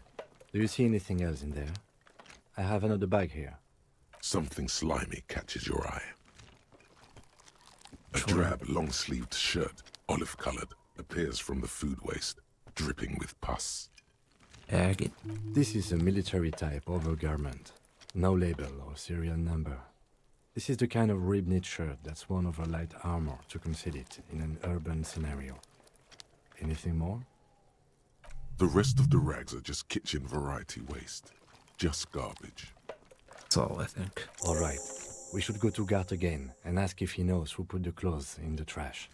It could be as simple as someone from the hostel cleaning the yard. Or that one. I'd advise against confronting that force. I think someone from the Whirling Rags might have been involved, maybe. Not really. All we know is the victim's clothes are in the trash, the lid was locked, and his establishment had the key. It's just a small loose thread. Yeah, we need to ask the kids who put them there. Fuck's he on about? Kids? You hear that, Kuno? He thinks you're an infant or something. See?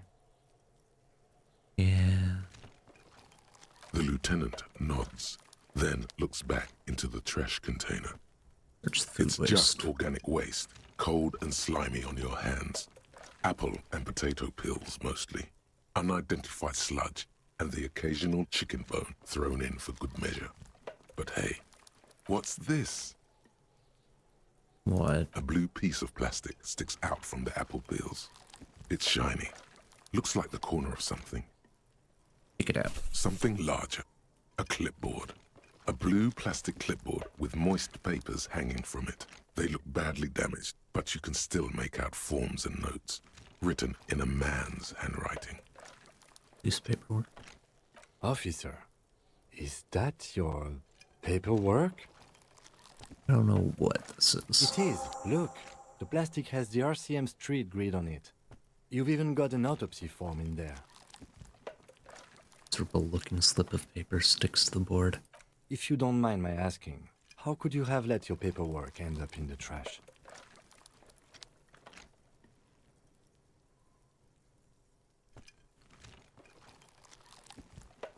There's a foreboding quality to it. Maybe I needed to lose it for the great bloodletting to begin. What are you talking about? I speaketh the tongue. Doeth thou also thorough inventories? You should take stock of your notes. Make sure it's all there. Official notes contain informants' names. If some of it has fallen into the hands of the RCM's adversaries, bloodletting may well ensue. Okay, I'll do that. It would also not hurt to start taking notes on the case. Now, tell me what your eagle eyes see. Or are we finished? Some items, such as the ledger you found, are interactable. Go to your inventory and select the Interact tab to read your paperwork. Begin Hobocop style for extra content. Wow, an Armistice caliber 50 knock cannon, half wrapped in paper tissues. So shiny. What's a knock cannon? It's a giant rifle, and it's very expensive. Not as expensive as that fat string of pearls snaking around the rotten banana peels, however. And is that a Cordon Electrics preamp with Electra F2 tubes? It is. That catches quite a price. We're talking 12,000, easy. Unless you're into hi-fi yourself. No, you won't. Because none of those things are real. They're not actually in there. All you see is food waste and crisp wrappings. Pool chest. There must be something. All you see is a broken mug with a racist depiction of the Yellow Man frolicking in saffron. Eek. Only in its social sensibility. Lieutenant briefly glances at the mug, then returns his sight to the trash. You've acquired an interactable item. Investigate this item further by going to the Interact tab in your inventory. The container sounds a muffled gong. That's one thing off the list. I think we got it all.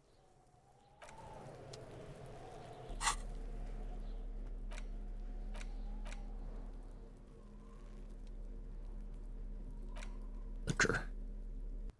It's the ledger you found in the trash. A pitiful cabbage of white and yellow papers hanging from plastic board, barely held together by a metal clip. This sad display is made complete by the faint smell of urinal cleaner. Anything else? There's a piece of toilet paper, or is it cleaning tissue? No, it's toilet paper, desperately sticking to the back of the blue plastic clipboard. It's a metaphor for you. Inspect the toilet. It's just toilet paper sticking to the back of the plastic clipboard. You can take it off if you want. Maybe it's kitchen tissue. They look exactly the If you same. want it to be kitchen tissue, It can be kitchen tissue. It's not, though. It's toilet paper. Leave it there. It's cool. Take it off, man. Still wet, the toilet paper, I mean kitchen tissue, sorry, peels off the plastic easily. All you have to do is shake it off your finger and voila, the ledger now looks marginally better. Inspect the clip. An aluminium block runs the width of the board, biting down on the paperwork. Its crocodile teeth are the only thing keeping the papers together. A regular pencil, the tip worn down to nothing, has been attached to the clip. Run your finger across the aluminum. The surface is interrupted by a silvery sticker. It's rectangular, sparkling with iridescence. You don't know how you didn't notice it before. Looks like an official mark, made to be low visibility outside the right circumstances. Lieutenant, is this one of the hologram watermarks you mentioned? What? Yes, halogen watermark used for adding information to RCM property. Interesting. What kind of information? It depends. Aside from an anti-counterfeiting stamp, mine has my station number and address. The information varies by date of issue. Your kill count. Yours will surely have your kill count. Body count? Can I read it? Any capable light with the right wavelength will do. Like, for example... All RCM vehicles have had lights designed to reveal halogen watermarks. Mine too. This means you can read the watermarks if you just turn the lights on. Thank you, that's all. Okay. While a bunch of sodden papers sag from the clipboard in your hand, it's a sorry sight. Where's the white pages? They're not exactly white. They're yellowed in patches by sunlight and alcohol, and covered in dense blue handwriting. Ink escapes into watercolor patterns, reaching its tendrils across entire pages. The paper itself is checkered, with faint red lines, forming short paragraphs. Once in a while, there's a red stamp that exclaims, "Case files commit to paper." The case files themselves are plenty. You count more than 100 sodden, crumpled up, earmarked pages falling apart in your hands. They appear to be sufficiently organized and extremely dense, if mostly illegible. What's in there? What are they about? Work, strife, poverty, the Jamrock Quarter. These are handwritten logs of investigations dating back to January 51, this year. The exact number is hard to estimate, due to missing pages and an odd naming convention. But there are at least 20, maybe 30 cases, undertaken, not completed, mind you. Oh no. What do you mean? Is that all? A naming convention here? Yes. It appears you employ a, shall we say, robust yet literary system. Each investigation has its case number written on the margins.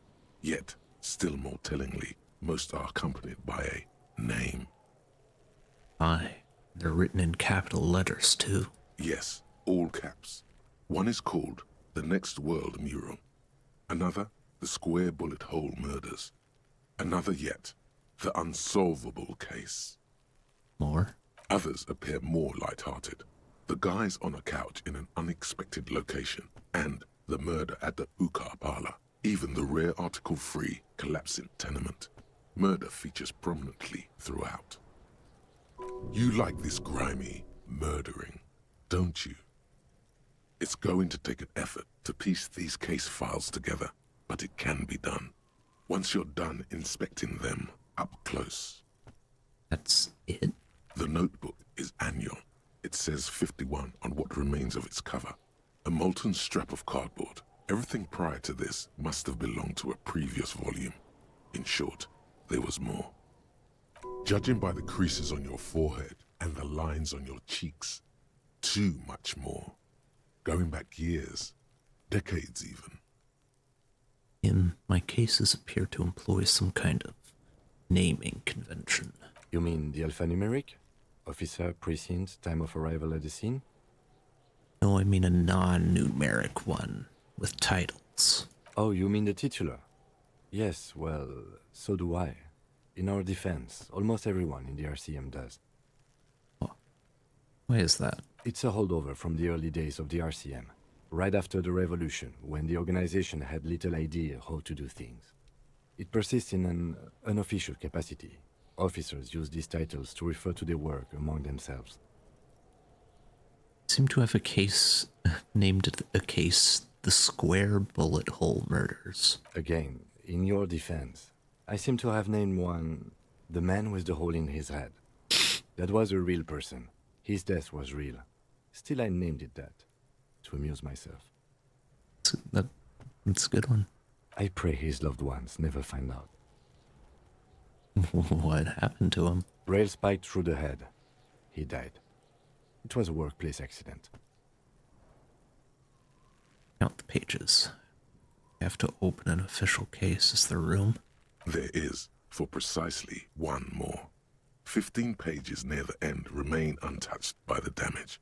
The checkered grid forms a structure of passages, breaking the case into subtasks to accomplish. Commit to paper. The ledger only comes with an old, worn-down lead pencil. It will do, barely. But... Kim, do you have a pen? The lieutenant looks at his blue notebook. 2 fat, shiny pens hang from the binder, like large-caliber bullets on an ammo belt. He is not really saying anything, just standing there, looking at them. And I have one. Know that I give this to you with resentment. With this beauty. Commit to paper. The tasks you've completed flow out of the blue oblong pen in a brash freehand uncannily similar to the rest of the letters. The wording comes easily. It's almost robotically simple. A language developed for mental rigor and simplicity. Inspect the victim's body. Interview the cafeteria manager. Is that the ones you've already A finished? satisfying slash sounds across the paper. You're done, it seems to say. And you, and you. And a fuck you to you too. That last one cuts a slash right through the paper. Hell yeah. You're a swashbuckler with that pen, Harry. Oh. And it feels good. Oh. Feels like completion. Feels good. Things to be done and things already done. The composition of reality. This is an extremely useful tool for a detective of the citizens' militia. Now all that remains is to name the case. Lieutenant, have you by any chance named our case? No, actually. Any ideas? Man. Classic. The Furies are at home in the mirror. Setting sun. Shit on a stick.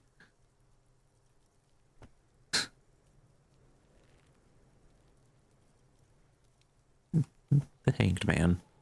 Great. That's great. That's actually what I was thinking too. The Hanged Man. Good, strong name. We have a very good name for the case now.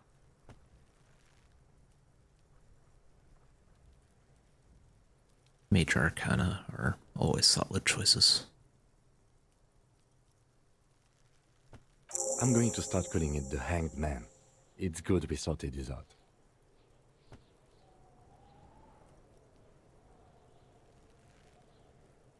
I'm done. You don't exactly close them, so much as distance yourself from the smelly papers. They're a little further from your nose now. It's the yellow papers. In the back, you see thin, translucent copy paper. Some neon yellow, some bright red, all covered in boxes, like marching armies. These look like official forms, waiting to be filled out. Types of forms are there? 3. The topmost are misconduct fines. The middle ones are station calls. And the bottommost are field autopsy forms. Each is easy enough to make sense of. Misconduct fine. A monetary penalization ranging from 20 to 250 real. Severe cases allow for 1,000 real, but that requires special paperwork. The details of issuing these fines are spread out over the rest of the fields. Can I find people to get money? Station call. These are quite sinister in tone. They give a date and time for the person to appear at the specified precinct police station. Below the call are the criminal charges you risk by not appearing. All in a print so small it could be considered downright cute. Field autopsy. A dozen pages of thin copy paper, bright red in color. You see the parameters of a deceased human form waiting to be filled in. Age, sex, condition of internal organs, color of the irises, predation marks, condition of sexual organs. Enough of these. Yes, all that remains now is to fill those forms and hand them to people. Fines for wrongdoers, interview requests for bad guys, and field autopsies to dead guys. The rest of the stinking cellulose is much worse for wear. Being sandwiched between the board and the rest of the paperwork must have spared the fragile copier paper. It's made of dark blue plastic, hard enough to beat someone to submission with. The edges are rounded, however. The U4 size board feels thick and heavy in your hand. Light shimmers on its wet surface. On the back you see the embossed letters, RCM. Take the letter. Something rattles inside, ever so lightly. Is there a hidden compartment? Oh. And something small inside, light, made of paper or cardboard, or dried flowers perhaps. Peek inside. The plastic shimmers like lapis lazuli, but it is not see-through. You cannot see to its center.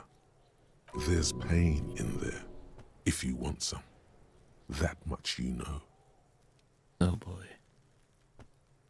How would I open it? With your hands. U4-sized pages hang from the clip, screwed to the top of the board. Smell the acidic stench of rotting food is rubbed off on the cellulose. It now forms the base of the experience. This base surrounded by a faint air of spoiled meat, the stuff of death itself, and then sprinkled liberally with the citrus zest of toilet cleaner. Wonderful. You know, like the bits they put into public piss bowls, probably called Fermi Discrete, or Axel, or something. At some point in its journey, the ledger has seen the inside of a public toilet. No, I know. Sylvie already told me I dunked it in the toilet. If you was dunked in the toilet before getting chucked into the trash, why are you sniffing it?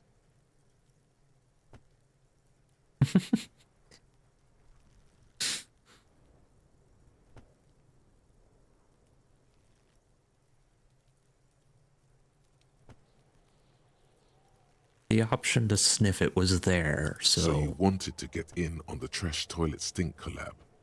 Find out what happens when those two get funky together? Okay, pal. It's getting weird and hostile. Sorry, nose. Let's just move on. Your nose is somewhere between grateful and resentful. Alright, let's get some hurt. Is not what you end up doing. You squeeze the plastic to slide it open, but nothing happens. Then you bend it some, then crack it.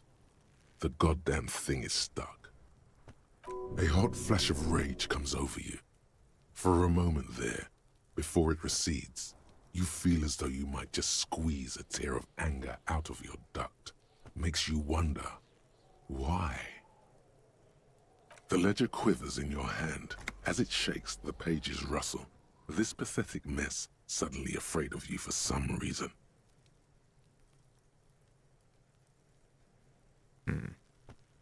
Boy. Hello, man mug.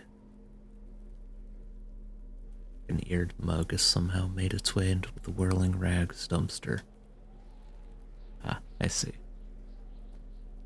Pig's person of Sumerian descent frolicking in a field of saffron flowers. Buck-toothed and grinning feeble-mindedly. To be a cheap knockoff of some colonial-era antique. It's just a racist mug. What's there to read here? Not much. There's quite a lot to read into here, actually. Look at all that content. Oh boy, here we go. What are you going to say about a broken, tossed-away mug that you dug out of the garbage?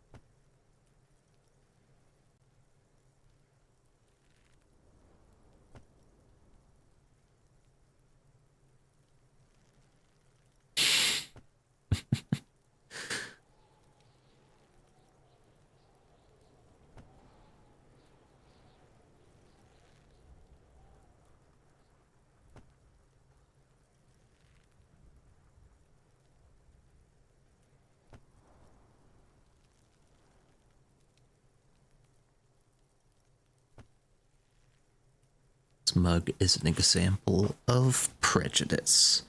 I'm going to use it as an example of what not to do. But it was in the trash. Why not just call it out when you see it? Or do some volunteering work. Just finish your case, detective. Okay. Understandable, haven't I?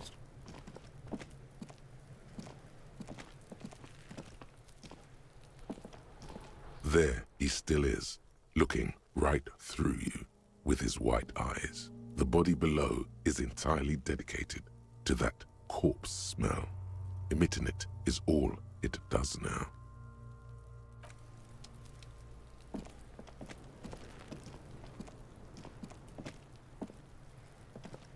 Fuck does Kuno care? Kuno doesn't fucking care.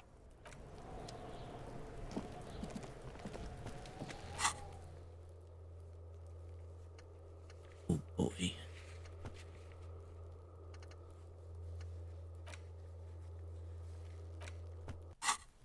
Where am I gonna sleep tonight?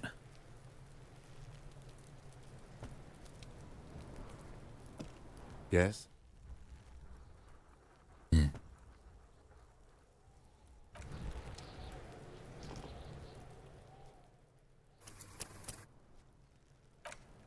Save. And I think I could stop here for now.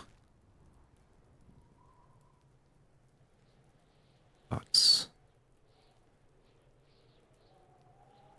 Thoughts alter dialogue options. They sure do.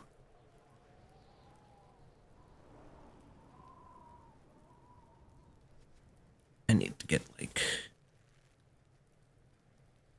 face mask or something.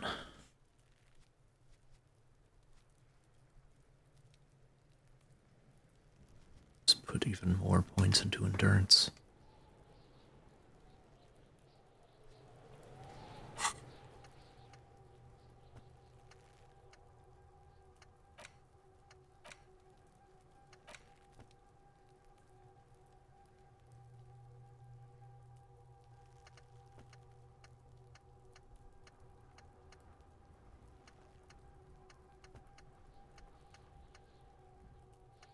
Figure out how to get that body down. How to even approach the body. Next time.